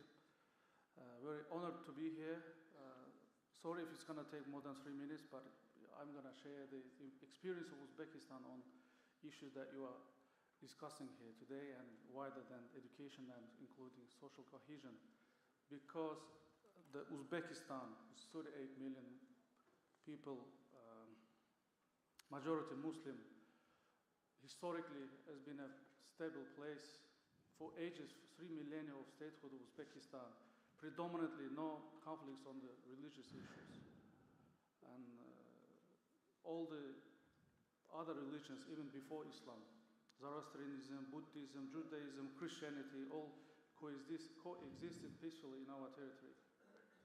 And these are really fundamental pillars why we have this stable society. Because of this history, people know this, it is in their blood, it is in their DNA, there is an order, and they've known each other for ages. But we're not taking this for granted because society is changing. Social media and religious radicalism and extremism is infiltrating. So there is a really big, powerful policy by the state, powerful policy of our President Mirziyoyev, who says that everybody should coexist peacefully. And as Max Weber stated, there is only state with the power to practice use of force legitimately. So we have these kind of institutions that guarantee the stability of the society. And the legislation we passed recently, the concept of ensuring freedom of conscience, where we established clear principles and boundaries for the interaction between individuals, between religious institutions. So everything is clear-cut, put in the legislation, and the institutions, they implement these ideas. Today, Uzbekistan is home to 130 nationalities and 16 religious confessions, 11 Christian denominations. And for the last 7 years, 23 new churches, Christian churches, were opened in Uzbekistan, meeting the needs of people who live in our territory. Despite that, 1.1% of the population are Christians. Also, in terms of education, we have 14 Islamic educational institutions, Orthodox and Pentecostal seminaries, the Mir Arab and Kukaldash Madrasa, with their 5th-century history, and our very well-respected Shaykh al-Islam from Azerbaijan, he's also graduated from this 500-years-old century madrasa. Best regards to His Excellency. And the public education, given the nationalities that we have, public education is provided in 7 languages and 10 languages of newspapers and media. Political representation is very important. 13% of all members of parliament are from minorities. We always, we don't use the term national minorities in Uzbekistan. They are citizens with the power, with the same rights and obligations. So no term is national minorities used in our country. 5,000 civil servants, they're all from 35 different ethnic groups. So the main idea that I want to convey to you today is that stability can be, and interfaith and inter-ethnic harmony can be achieved if there is a powerful institution, if the NGO that come together and the people, and that's possible. And we can say that Uzbekistan has done that. But nobody is ideal, no society is ideal. But the positivity starts when we accept that we are different and it's okay. Thank you. Thank you. Thank you so much. Thank you, Dave Letov, for your remarks here. I appreciate it. So I'm going to go back and continue our talk show style here again and come back to you, Professor Ibrahim Al-Naimi, asking you a question regarding, the young MCs when he introduced our panel, he said, it's going to focus on youth. So I know that you also, as the president of the Doha International Center for Interfaith Dialogue, and you pay a lot of attention to youth and youth inclusion. So, but still we see that there is really a lack of real opportunities for leadership and influence for youth. What are the measures that you are doing basically to provide that leadership to youth?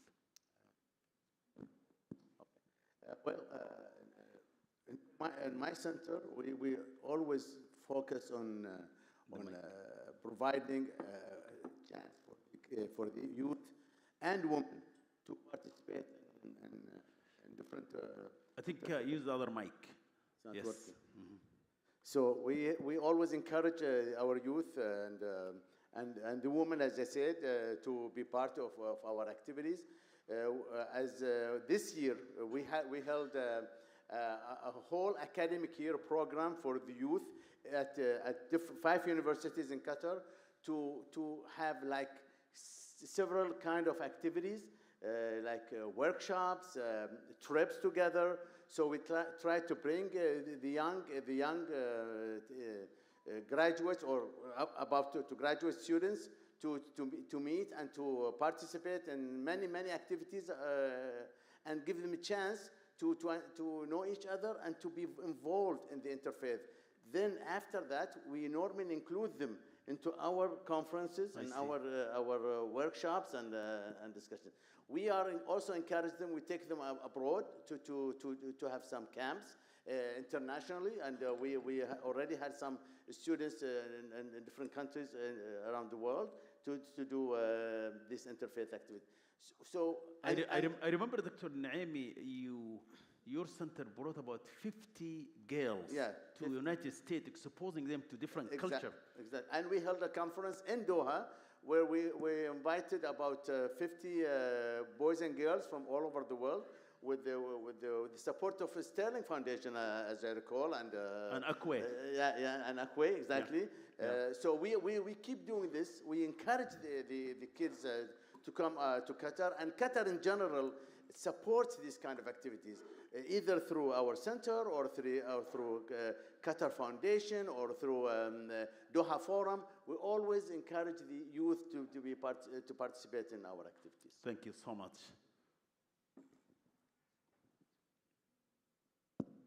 I think there are some lessons that we can learn from what you have endorsed and the progress you have made. But similar thing, I think, with Mr. Matthews Ho. I think you're also busy with a number of projects and flagship projects. Maybe you'd like to share with us some of the lessons that we can learn from the successes, but I also want to add something else to that. What are some of the challenges that we can work through as well as you speak about the successes of your projects at the same time? Well, thank you. Yeah, I think I'm going to refer to a program actually that the Minister Mukti from Indonesia mentioned in his remarks about the cross-cultural religious literacy, and why he mentioned that is at the core of the character development program as well in Indonesia. So what we mean by cross-cultural religious literacy is the program that was launched about 4 years ago, 2021. So the idea of the program is actually very simple. It was actually developed as a teacher training program. The idea is that how we can develop the competencies of the people to be able to build social trust, build relation, collaboration in a diverse society. So the framework of the competency says that, and we are talking about Indonesia, which is, according to a survey, one of the most religious country in the world, with 280 million people, 87% Muslims. We have more than 1,000 ethnicities and more than 600 languages, so it's very diverse. So the framework says that, first of all, we need to have a competency to understand ourselves, especially our own belief, if we are a religious person, because oftentimes many of the survey, the data says that someone who is an extremist, for example, oftentimes the person doesn't really understand the religion well, but being manipulated by certain ideology. And secondly, the person, we also need to understand the belief of other people, but according to the view of that person. So we need to build that empathy and to understand, for example, if I'm Christian, I want to understand Islam, I need to check, for example, to my brother Muhammad here.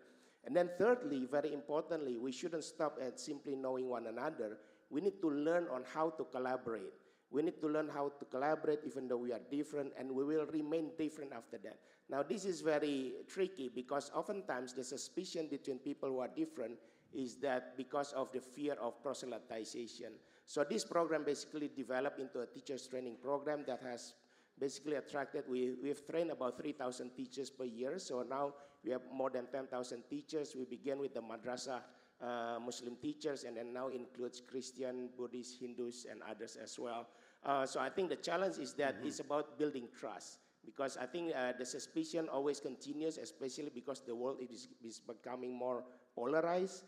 So how the program is trying to build the credibility and building the trust between the people, which is very important, especially in a diverse society, is the foundation of the social cohesion. Trust is the foundation. I completely agree with that.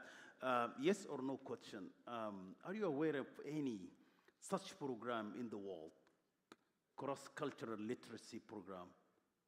What I can say is that right now in ASEAN, the Association Southeast Asian Nation, in their new vision and strategy for the next 20 years, now they included cross-cultural religious literacy. Oh, wonderful. Yeah. So you impacted the regional entity, which is ASEAN. Well, we are trying to learn from one another. That's good. That's good. Good to know.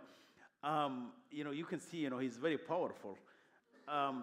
Maria, I think also in Arigato you have a similar kind of initiative. So if you want to share with us that initiative and how effective it is. Thank you. Yes, so in Arigato International, we have been pioneering and also trying to develop this concept of ethics education. And so we have a framework and a whole methodology approach that we have been using in more than 40 countries around the world during the last 20 years. And the framework has 4 particular areas. It's a framework that is anchored on children's rights, and that means that the child is at the center, that the pedagogy is not vertical, it's horizontal, and that we see children as individuals in their own right.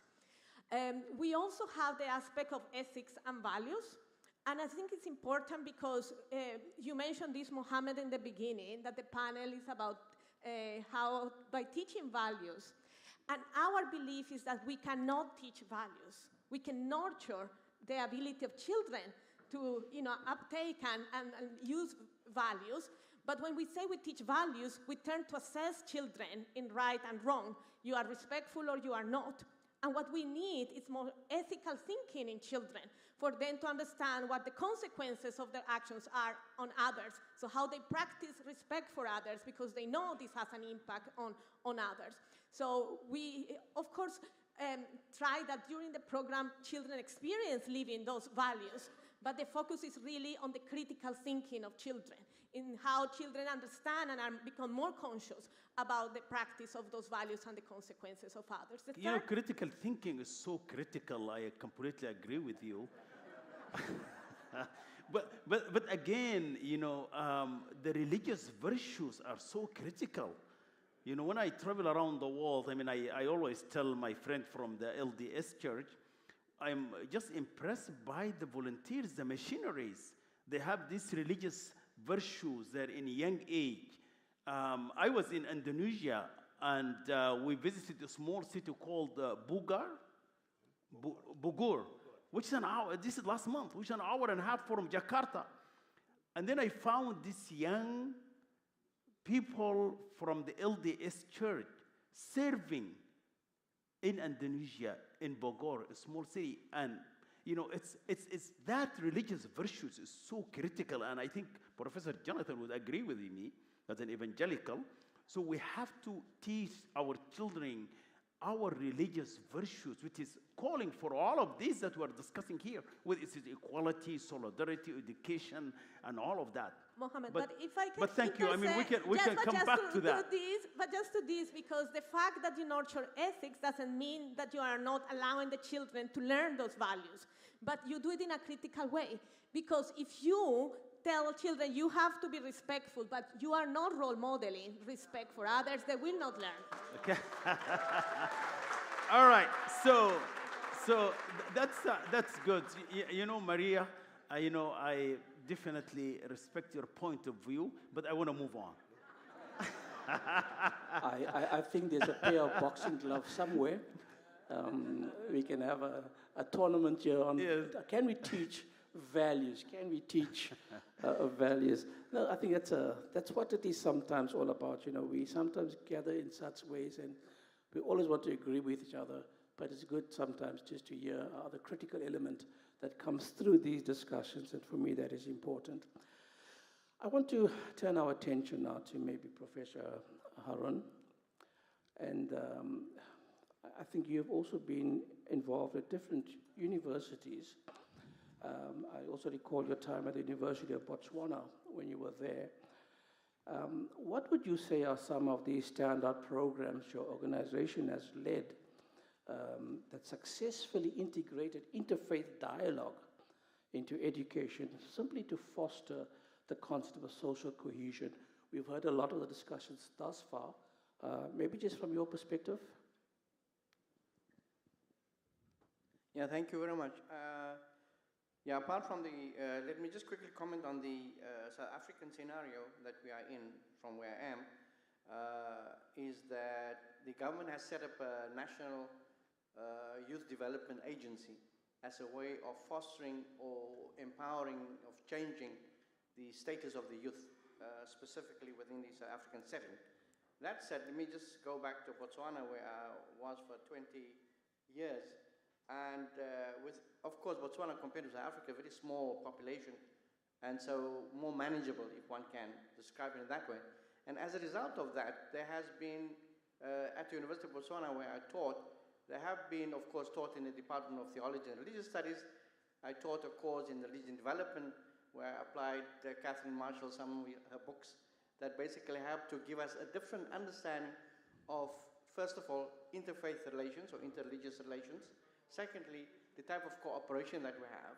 And thirdly, in terms of the challenges that they encounter to do it collectively as a group. Of course, it's not necessarily successful at all levels, but the fact of the matter is that the mere fact that they become conscious of their religious identity and working, of course, mainly Christians and Muslims within that setting, so there has been that camaraderie of sorts that helped to foster a better understanding.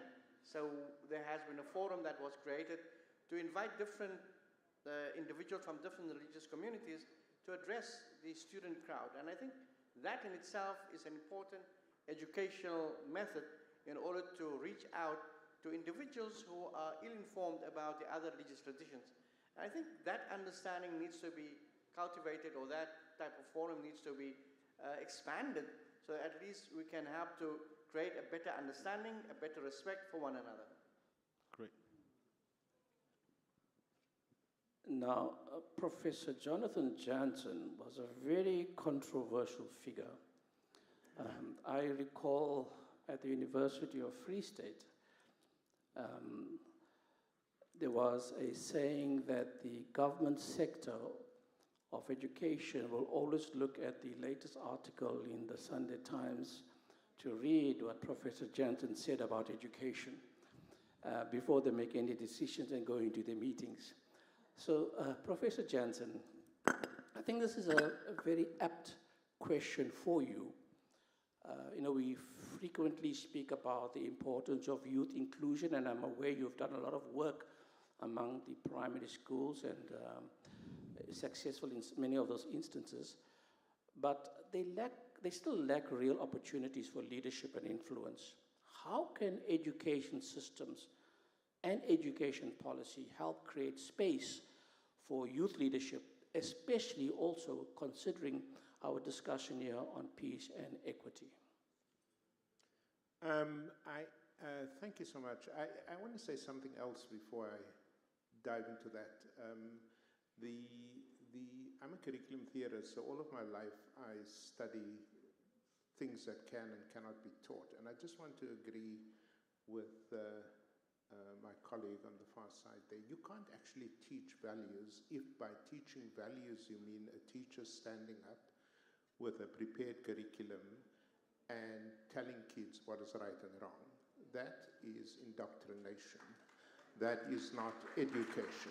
It's very important to distinguish. I don't care whether you're Christian, Muslim, or Jewish. If you keep telling people what to do, okay, you are in fact indoctrinating them. You see, values is something that you teach by modeling the appropriate behavior. Let me give you an example. If you have a panel like this one with 9 men and 1 woman, you are teaching values. Whether you like it or not, you are teaching values. And children watch us all the time. I didn't have to teach my children that putting your hands on somebody else's body, corporal punishment, is wrong. I never did that. I taught them by loving them, by embracing them. That doesn't mean I didn't discipline them. But they learned early on that to force your hand on somebody else, and see, you're not going to applaud now because all of you beat your kids. You know? So suddenly you're quiet. I didn't teach them what to do. I showed them how to do. You are in a country, visitors, that has the most beautiful constitution with the most corrupt government. Everybody steals. If you don't steal in this country, they think there's something wrong with you.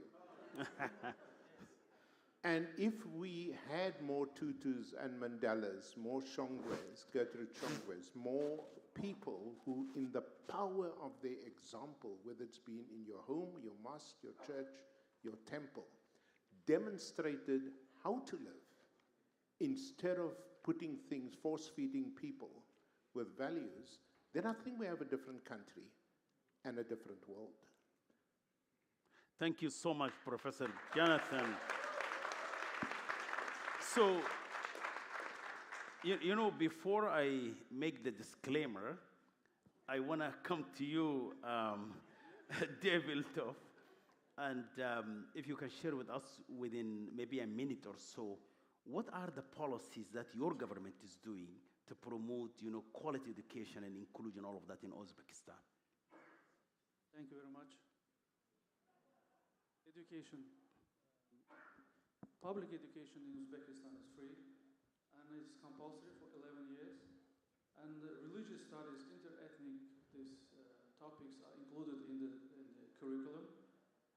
We have a special subject called upbringing, and you start. So this is a unique methodology for private and public schools. It is same approach. So there is a one big standard, and teachers must know the contents of this subject. So they teach starting from 1st grade until 11th grade. So 11 years of upbringing, and we put into this subject a lot of ideas, values. Even if you can't teach them, we try to do that through different means. Of course, there are methodologies, and about the history of religion, without any favoritism in the religious approaches. We are a Muslim country, but the society is Muslim, but the state is secular. So I think this is one of the greatest ideas, that when you have secular state, it is only within this political system that you can guarantee the religious rights without any exclusion and without any favoritism or discrimination. Thank you so much. I'm very happy you brought that notion of upbringing, which is really so critical. I mean, if you look into the Muslim world, majority of the Ministry of Education in the Muslim world, they call them Wazarat al-Tarbiyya wa al-Ta'aleem, education and upbringing, right? That's the majority of the educational ministry in the Muslim world. They call them, so the upbringing is so critical. You can give that scientific knowledge, but the upbringing is so critical. Now, I think we're doing very good in time. We have 18 minutes to close this session, and we are going to come to you to ask questions. So, but we're going to prioritize. Professor Jonathan, I said I'm going to make a disclaimer that we acknowledge you have only one woman in this panel. But this is not, you can't blame my colleague and I, right?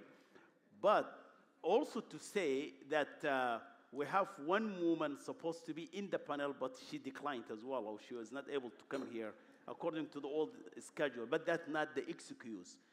Right now, I want to prioritize the women in the room.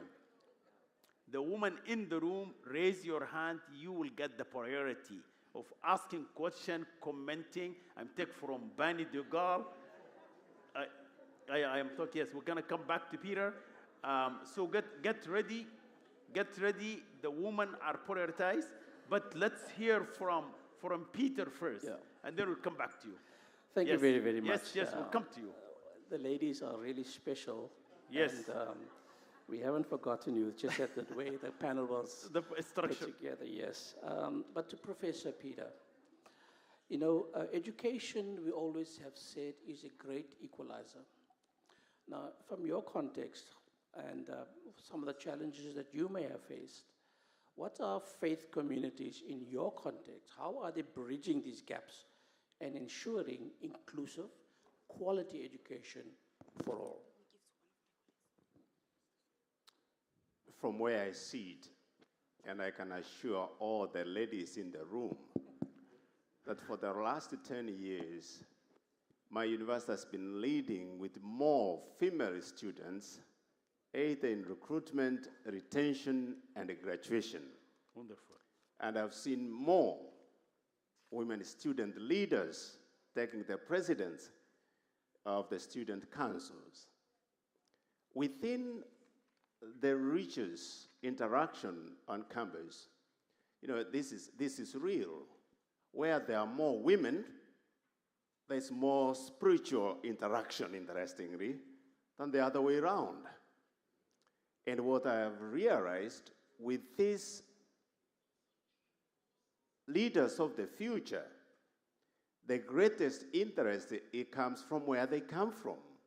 They come to campus with their religious connotations, and we work closely with them because they desire to go back. One of the key things that happens in our recruitment, you need to be recruited through your religious community. That is very critical for us. We need your religious leader to give you a commendation of some type, whether you are coming from Islam, from one of the indigenous communities, you are coming from wherever you are coming from. Why do we do so? Because we believe that faith is the foundation of not just character, but of holistic living. What we have done recently, the last few years, is that we have gone into the specifics that make us one. And therefore, we spend more time. We have a center of excellence around peace and reconciliation and governance. We have a center for child rights and childhood studies.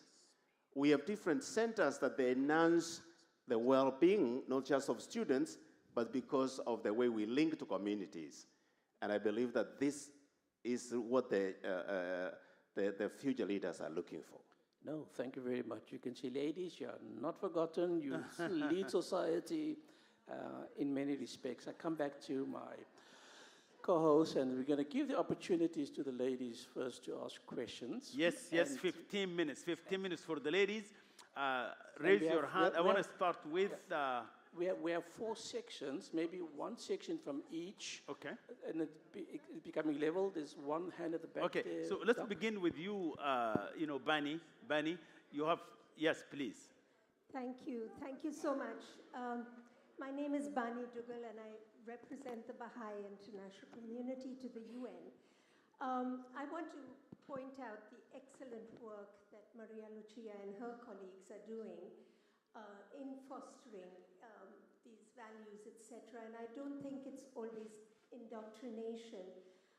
Not every child, unfortunately, has a strong, loving parent, and but learning together with each other is the way they learn to be good human beings and inclusive. My question is for Mr. Davletov and also Mr. Naimi. I think the message for building an inclusive society comes from the top, and political will is very important for that. And I think you demonstrated that you may have a largely Islamic society, but you foster diversity and welcome all religions, all communities. But that decision is made at the highest levels to do that, and then the policies trickle down. Of course, it's a responsibility of every individual as well, and the community and the institutions together. So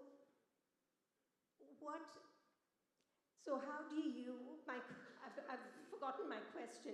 Yes, the question is clear.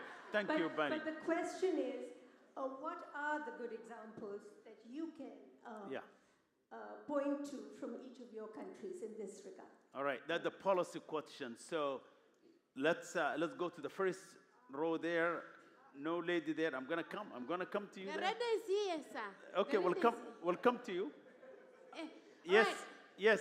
Thank you so much. My name is Grace Chirongo, and just Grace. to add from Malawi, and just to add on women being on the panel, we'd also like to request the youth themselves, because we are talking about the issues of education. We need the youth to speak for themselves. You literally mentioned about youth taking some activities. We needed those activities to be recited by the youth themselves. So my question here is, in the world where digital access is growing, especially the issues of AI, how can we ensure that literacy, particularly reading for meaningful and empathy, remains a core priority in education system? Thank you. Thank you so much. Thank you. Appreciate that. So yes, here, my sister here, she needs the mic. Yes. Morning, it's Lynn Swain, and I'm from Sambarata Leadership Institute and on the Faith and Media Initiative. What I have heard here has been impressive in terms of its focus and the fact that values lie at the core of all of the endeavors. I haven't heard anything around the neuroscience side of it, because I think it's important. I'm sitting here bursting with passion because it cuts through when people understand basics, children, about their brain, become self-aware, and then see how they fall on other people's brains. When they understand that, it automatically leads to a desire to be able to regulate themselves. And there's such simple techniques that one can teach them out of that. And so the neuroscience of trust, for example, it's simple and it cuts through so much. My question therefore is anyone integrating that? Is this a multidisciplinary approach? Got it. Thank you so much. So we're going to go to the last row. And my sister, yes, we're doing it. 1, 2, 3, 4. My sister, please. Yes, you have the mic. Okay, it's on. It's working. Yes, please. Thank you so much. My first question goes to Professor Johnson. We've adopted worldview philosophies and 18th century theories that has influenced our political leaders. And my concern is at the universities, the children in poor universities are influenced by Karl Marx theory, and that distort their worldview and the beauty of enjoying education. So, and then what are we expecting from our leaders? Because we are still using 18th century curriculum, and we are sitting here and there is no policy engagement around the localization of our own theories.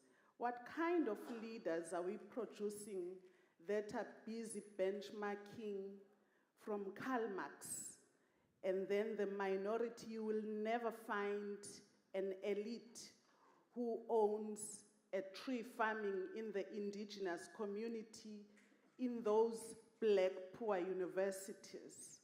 And secondly, you're talking about women. I did not see a traditional leader there in your panel, and we are talking about integrating culture and religion. So, and the final one is that I haven't heard about advocacy and policy engagement. It's like it's a nice coffee chat, we are chatting, but what are we doing after this in terms of advocacy and policy engagement? And that is why our social cohesion dialogues become like a talk show, because there is no legislative framework. Thank you so much. Thank you so much. Thank you so much. So, thank you, I appreciate it. The challenge is we have 7 minutes to close this panel. But I want to just acknowledge and give the mic to my sister here from the indigenous communities. She has been raising her hand. Let's hear from you, and then we come back to our panel. And I just ask your forgiveness, all of you. I know that there are a number of hands up, but we have other opportunities. You have parallel sessions, so you can speak. But please, sister. My name is Queen Nomusa Jwaha Mahlangu, from the Ndebele clan, Mzunza Nation, under Bongwe II, who is also an ambassador for AWAPA.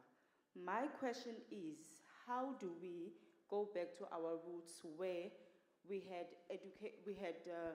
spiritual education?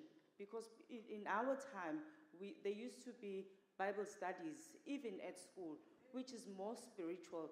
Now we are feeding the mind, feeding the brain, feeding the body, but we are not feeding the spirit at a very young age. How do we go back to that? Thank you so much. So, Professor, let's hear from the panel. Yeah, I think I can answer all the questions. Answer all that will save us a lot of time, by the way. I'm that good, I can answer all the questions. Yes, that will save us a lot of time. All right, now thank you very much for your questions. I think they are very relevant questions, and I think we're going to learn a lot from the questions that have come out and how we can address this in future IF20 conferences. And thank you very much for your contributions. Maybe the first question, if I can refer to my sister on the left, and she can respond to that in a minute or two. Yes, just 1 minute. I would actually like to respond to the neuroscience question, if you don't mind. We are working on the neuroscience, particularly in early childhood. The brain of the child in the first 3 years of life is critical. It's the organ that is developing fast. 1 million neural connections per second happen in the first 3 years of life. And that means that this is the best opportunity to nurture children. It's the best opportunity for children to learn about the other. We know that when the children are 18 months old, they already identify racial clues, and they're able to develop prejudices by the age of 4 years. And this is critical. And investment in early childhood is not happening in the world. It's deprioritized. So investment in early childhood, based on the neuroscience of what happens in the brain of the child at this early year, is important. We know that when social emotional learning happens in this year, there is an 11 return on $1 investment that is continued in the life cycle. So this is very critical. On policies and advocacy, we're working with 6 ministries of education on our ethics education approach. And what we want is the ministries of education themselves advocate by themselves. It's not us coming to them. So we work with them, but internally, they need to do their work to get more budgets allocated, to get more investment. So otherwise, we fall in this trap of looking for funding from outside to be able to develop this endogenous learning and culturally driven learning from their own societies. Thank you so much, Maria. Thank you. Well, she's answered 2 of the questions. Thank you very, very much for that. I'm not too sure you also addressed the question to Professor Al-Naimi? Yes. Yes, yes, and Naomi had a policy question, yes. Yes. I think you mentioned about Qatar. How Qatar provide education, very quality, high quality education, since its inception, starting maybe in the 40s and 50s of last century. We provide education to our kids, to all Qatari students and all expats in Qatar. All their kids are taught the quality education. It's not only that, we provide education for refugees in Syria, in Sudan, in Yemen, and we have an institution called Reach Out to Asia, where we provided all the support for those refugees in the Asian countries. So Qatar have been, throughout the years, providing quality education. We are Qatar education, the K-12 is one of the top 10 in the world. And the higher education, I think you're probably aware of we have about 30 or more international universities, among them Texas A&M, Cornell, Carnegie Mellon, top universities, besides the local universities. So we care about education. And I'd like to comment on what my sisters mentioned here about we provide spiritual education. We teach Islamic studies to our kids, to Qataris and to Muslims. The non-Muslims are not, it's not mandatory on them to study Islamic education, but if they want to, they can, but it's not mandatory. It's only mandatory to the Muslim students and the Qatari students. I think there's also a very strong move towards indigenous knowledge systems education. And it's something that we are engaging with very regularly. We are talking to other institutions about indigenous knowledge systems. We have Professor Matola Moshekha here. We have from the Kara Institute. We have colleagues here from the Freedom Park who are engaging in these things. And so from the universities as well, we are engaging with that. But I think my sister Barney had a question for 3 people, but we're going to have to move on. And I think the burning question now was to Professor Jonathan Jansen that come from my sister. And you always put him on the hot spot, so let's hear what he has to say.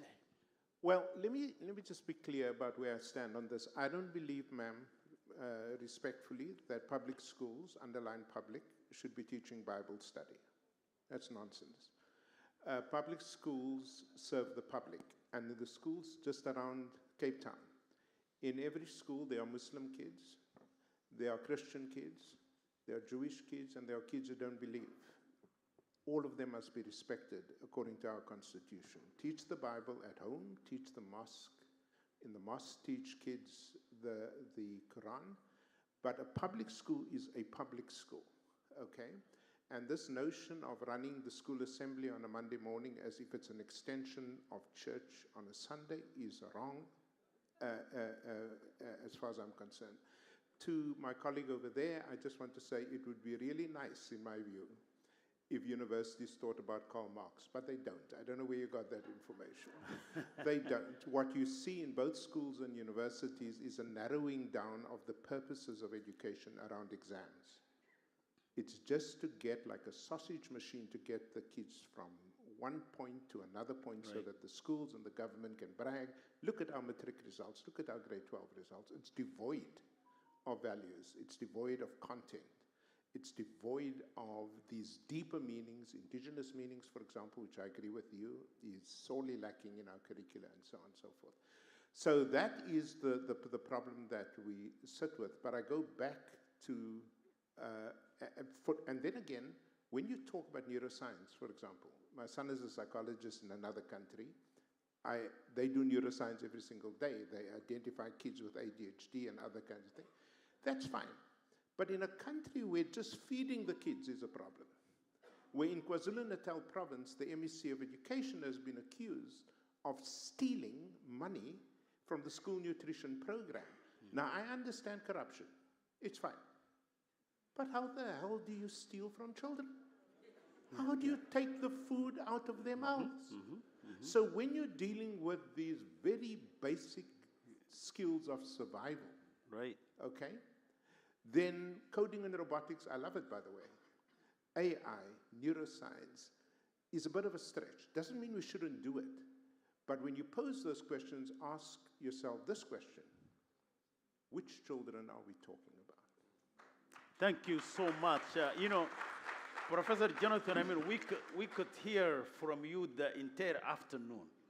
Thank you so much. But give the mic to Brother Peter, Reverend Peter. You know, Peter, you have 30 seconds, basically, because you have some burning things to say, but 30 seconds, please. I need to conclude. The 10 second. Okay, thank you. I am still interested in the leaders of the future. The leaders of the future are raising different questions, and we must change in the manner we address these leaders. That's why I love the aspect of the digital natives. Yeah. I heard it from the young person at the back there. Until we embrace the digital technologies that are coming up and ask ourselves, how ready? Yesterday we were discussing this in the religious community, but how ready are we as religious communities in engaging the digital natives to shape their futures? Thank you so much. Give it to Professor Harun. Professor Harun, if you have a specific policy recommendation to the G20 Forum in 30 seconds. Well, I don't have a policy, but I would like to just talk about a theory. Okay. And I think one of the things are that some of the theories are pretty archaic and not applicable. And so we need to think beyond and outside the box. And related to that is the issue of we have become so dependent upon Eurocentric notions of life that the Afrocentric notion has disappeared. And so we need to reset and balance our lives in terms of having a better perspective of ourselves through our own lenses instead of through the lens of others. Thank you. Thank you. Thank you so much. You know, Professor Naimi, I think you have an announcement for everybody. So that way I'll give you 10 seconds. I just want to answer the lady in the back when she talked about the youth and the AI. Our next conference, we held a biannual conference in Doha, DICID, Doha International Center for Interfaith Dialogue. Our next conference will be in April 2026, and it's going to be on AI, or the new technologies, and interfaith. And I fully agree that education and interfaith should go hand in hand. We should not separate them. Thank you. Thank you. You are all welcome to this conference. Oh, that's an invitation to everybody? Yeah, they're all welcome. They want to. We can announce it, and so you guys have an invitation to the Doha be happy conference to have you at our conference. Thank you. All right. Thank you so much. Matthias, 30 seconds. 30 seconds. I need to wrap up. Well, thank you. I just want to respond quickly to one of the questions about advocacy. I think I can identify with the frustration over many conferences that I attended as well. But then it dawned on me that the responsibility to do the policy advocacy is not on the conference or the organizer, but it's on me.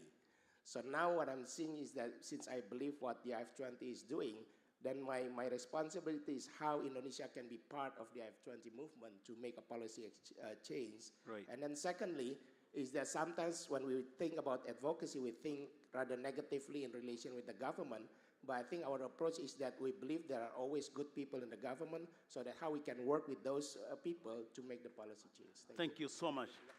Devil Tiff, any 30-second concluding remarks?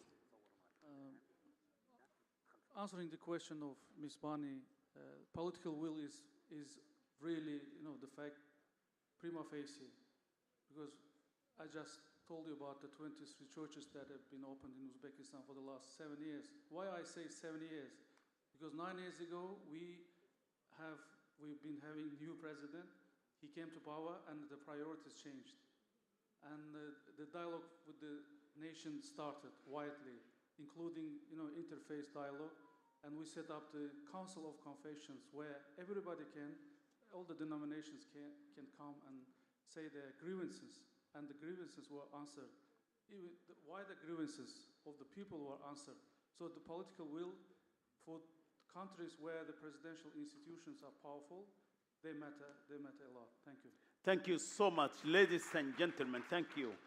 My co-moderator and I apologize for not being able to accommodate all the questions. And please join me to thank this panel. An amazing job. Thank you so much.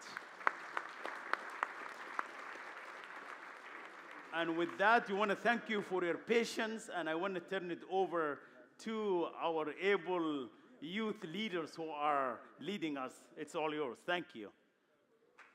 Thank you. We are so grateful to Dr. El Sanusi and Prof. Sukdavan for leading and facilitating that engaging panel discussion. I just want to mention that presently, today, we have very educated and young Acquae Fellows that are willing to participate. So we hope that we will be included not as token participants, but as key actors in this important work.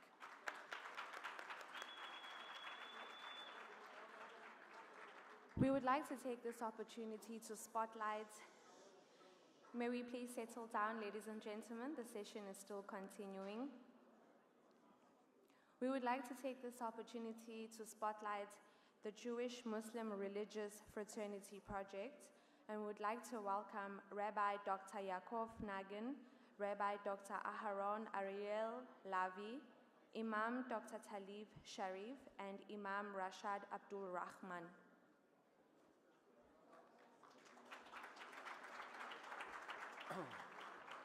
Come stay next to me. Can we have the slides, please? Oh, it's working. We'll take a short period of your time for what we think is a very important idea to present. Good morning. My name is Rabbi Dr. Aharon Ariel Lavi. I'm the Managing Director of the G20 Interfaith Center. And I'm 42 years old, married to Liat. We have 5 children. And as an Israeli rabbi, I stand here before you to say that there is a different path.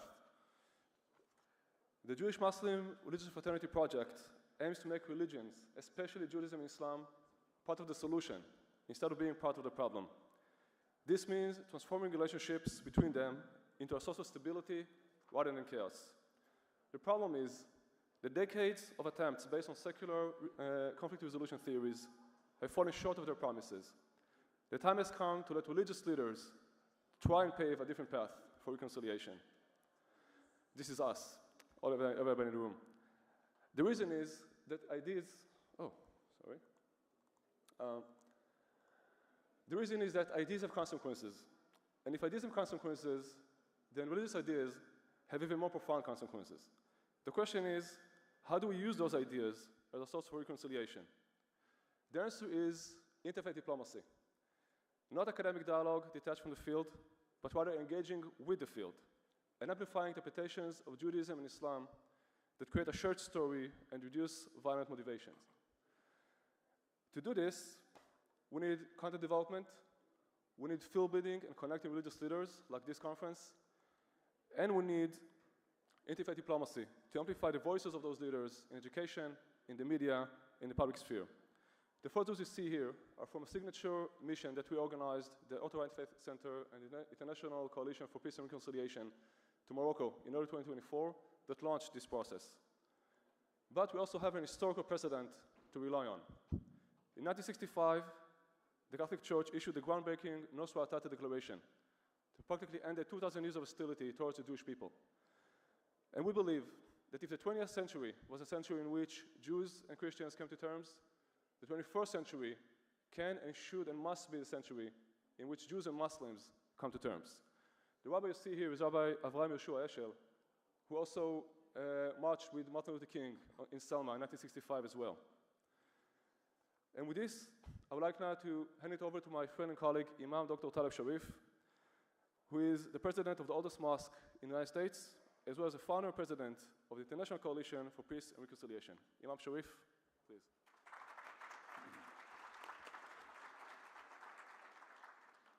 Thank you, Rabbi Aharon. And to my distinguished guests, colleagues, honored esteemed religious leaders, brothers and sisters in our shared humanity, we greet you all with the greetings of peace. Assalamu alaikum, shalom alaikum. It is a great honor to stand before this esteemed assembly and to speak on the core of our collaborative work, which is a matter that touches the heart of our sacred traditions and our common future, Muslim-Jewish relations.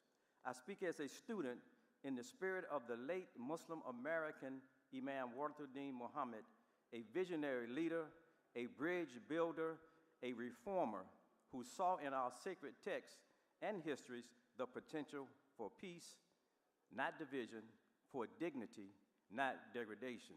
He taught that the Quran came to confirm the truth that came before it, and that Islam honors the faith of Jews and Christians, not in spite of our differences, but because of our shared origin. It states in the Quran, chapter 2, verse 136, say, we believe in Allah and what has been revealed to us and what was revealed to Abraham, Ishmael, Isaac, Jacob, and the tribes, unquote. This reminds us that we are not enemies of each other. We are branches of the same sacred Abrahamic tree, which has many branches. Muslims and Jews alike, children of a covenant, keepers of prophetic wisdom, and inheritors of the original human identity as children of Adam. Thus, we are not to inherit the hatreds of history. We are to inherit the intelligence and mercy of Scripture. So our scars should not divide us. They should make us healers. That is our charge today, and is the basis of our partnership and our presentation here. We have a shared moral responsibility. The Quran and the Torah both speak to the sacredness of life, the sanctity of justice, and the moral duty to uphold the rights of others. We as religious leaders are to meet others not on the battlefield of past grievances, but on the common ground of our moral teachings. For interfaith engagement is not simply about tolerance, it is about cooperative human excellence. Being out of the African diaspora, as an African-American Muslim leader, I'm no stranger to struggle, having experienced racism, oppression, and the need to overcome inherited pain, not by perpetrating blame, but by rising in dignity. The future is not built by looking back in anger, but by walking forward in understanding. This forum is not merely a conference, it is a global call to conscience. It is an imperative that all of us, Muslims, Jews, Christians, and people of all faiths, rise above political entanglements and partisan fears and return to the moral clarity of our scriptures. We are here to urge Muslims and Jewish leaders to cooperate in serving humanity, not in silos, but shoulder to shoulder, to fight hunger, to educate the poor, protect the environment, the planet, and build peace, not as a favor, but as a fulfillment of divine responsibility. In our collaboration, we've learned not to underestimate the power of dialogue. One sincere conversation between a rabbi and an imam can ripple through generations. One act of mutual respect or one shared project can break a chain of centuries-old suspicion and transform it into solidarity. In conclusion, we are not here to fight each other's religion. We are here to witness what God wants for human beings. And what God wants, we believe, is justice, mercy, and mutual respect. We are to value God's mercy, His creation, and God's ways, being mindful that God does not want us to be cruel to each other, nor to be the victim of cruelty, but to treat all humans as the sacred creation of Him, the Almighty Creator. Today, let that be our aim, not merely to coexist, but to co-elevate. We invite you, in preparation for and ahead of next year's G20 in my country, America, to join us in this sacred responsibility, embracing our shared identity as humans and value our intrinsic nature to live together intelligently.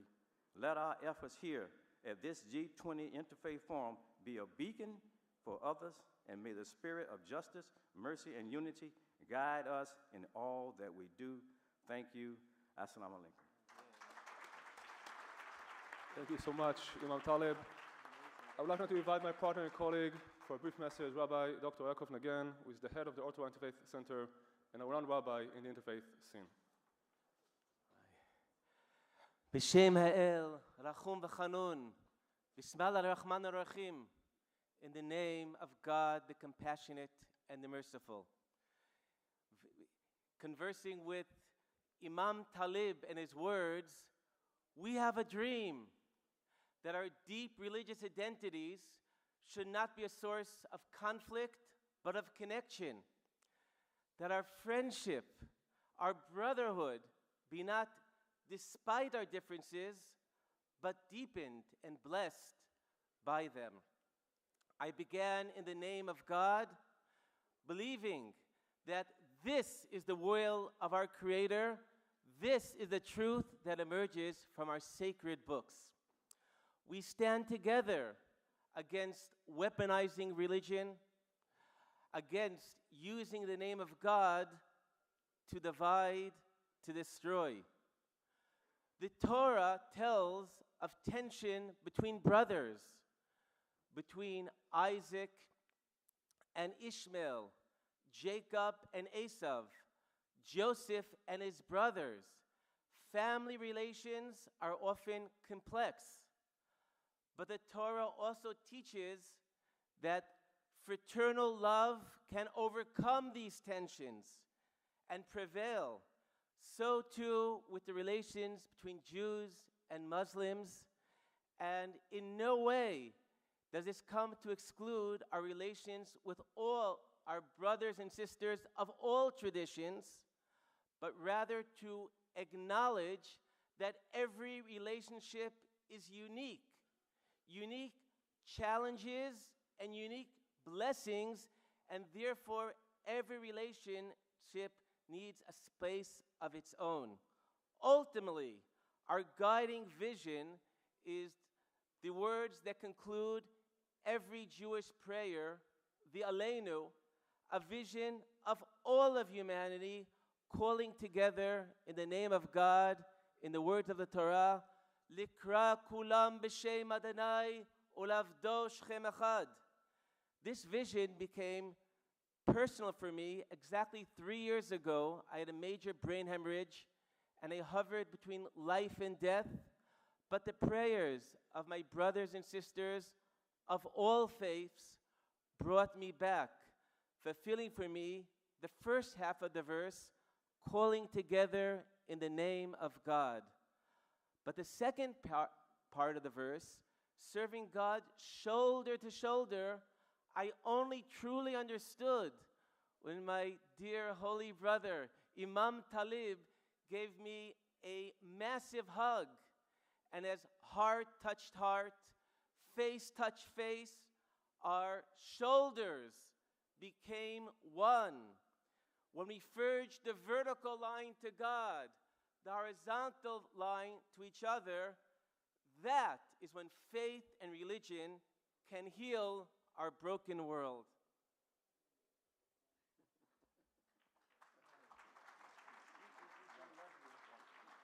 This project, thank you, Rabbi Yaakov.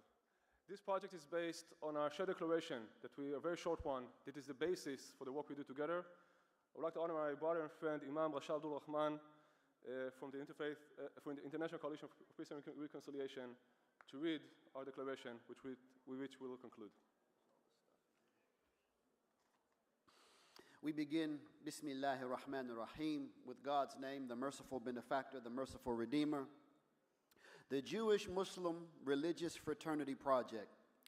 As part of a long-term effort to promote Jewish-Muslim reconciliation, a delegation of Jewish and Muslim faith leaders convened in Cape Town, South Africa, at the G20 Interfaith Forum Summit to issue the following declaration.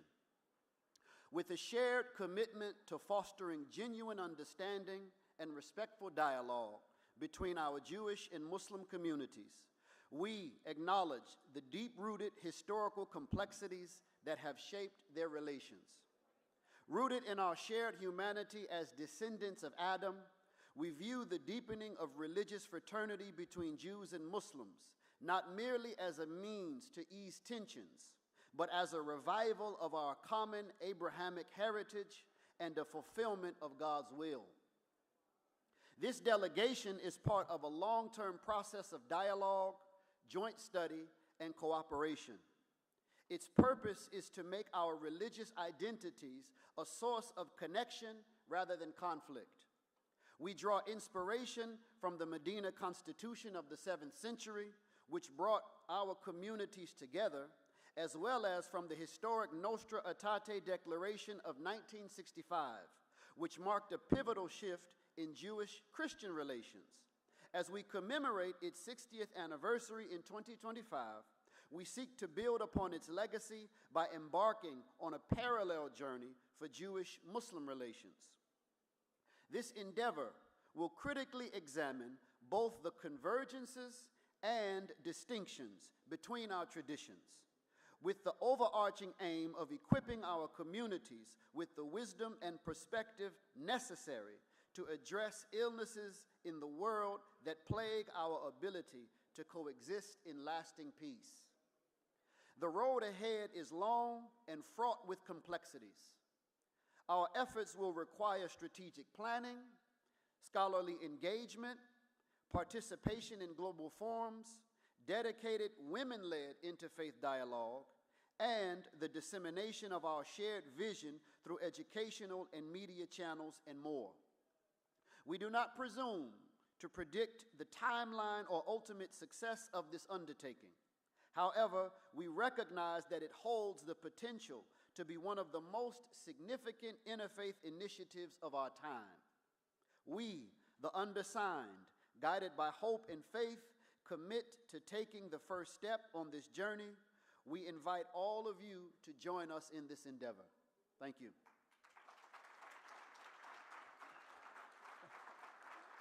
Thank you all. As my colleagues have said, we invite you all between this conference and 2026 conference in the US to join us in this process. We have activities going on all the time. The network expands all the time. We'd like to conclude with thanking Cole, Anastasia, Catherine, Mariana, Whitney, Bryden, and the entire staff of G20 Interfaith Forum for giving us this opportunity to present this vision to you. And I would end with one sentence of a very short Jewish prayer for the well-being and quick recovery of our friend and leader, Cole. El na refana lo lerefuat Cole Wayne ben Chava Imenu, for the health of Cole Wayne, son of Eve, our mother, our shared mother. Thank you all. Enjoy the rest of the conference. That's a great compliment.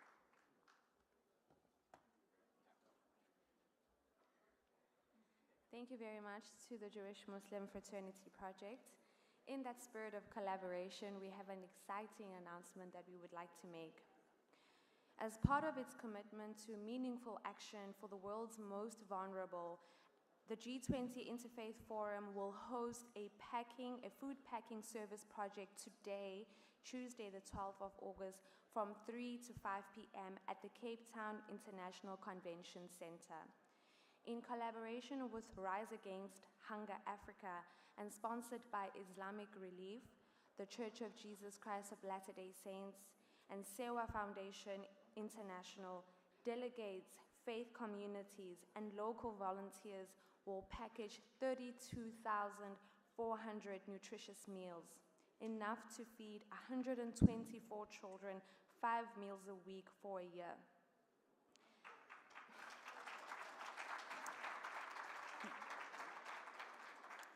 The meals will support early childhood development programs, helping fight hunger while building a foundation for learning and healthy growth. We invite all to join this inspiring effort. Can we please meet at this hotel at the Western Lobby at 2:45 p.m. wearing comfortable clothing? Thank you. Thank you very much. And I just wanted us to take a second to really applaud the moment of unity that we just saw on the stage between the Jewish and the Muslim community.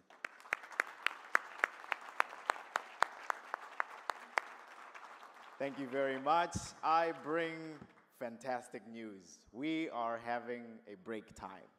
So here's how it's going to work. Pause. Here's how it's going to work, okay?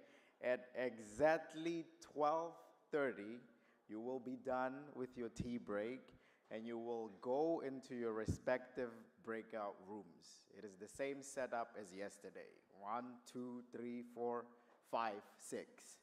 Those breakout sessions are supposed to be done at exactly 1:30, which then we will go into lunch, okay?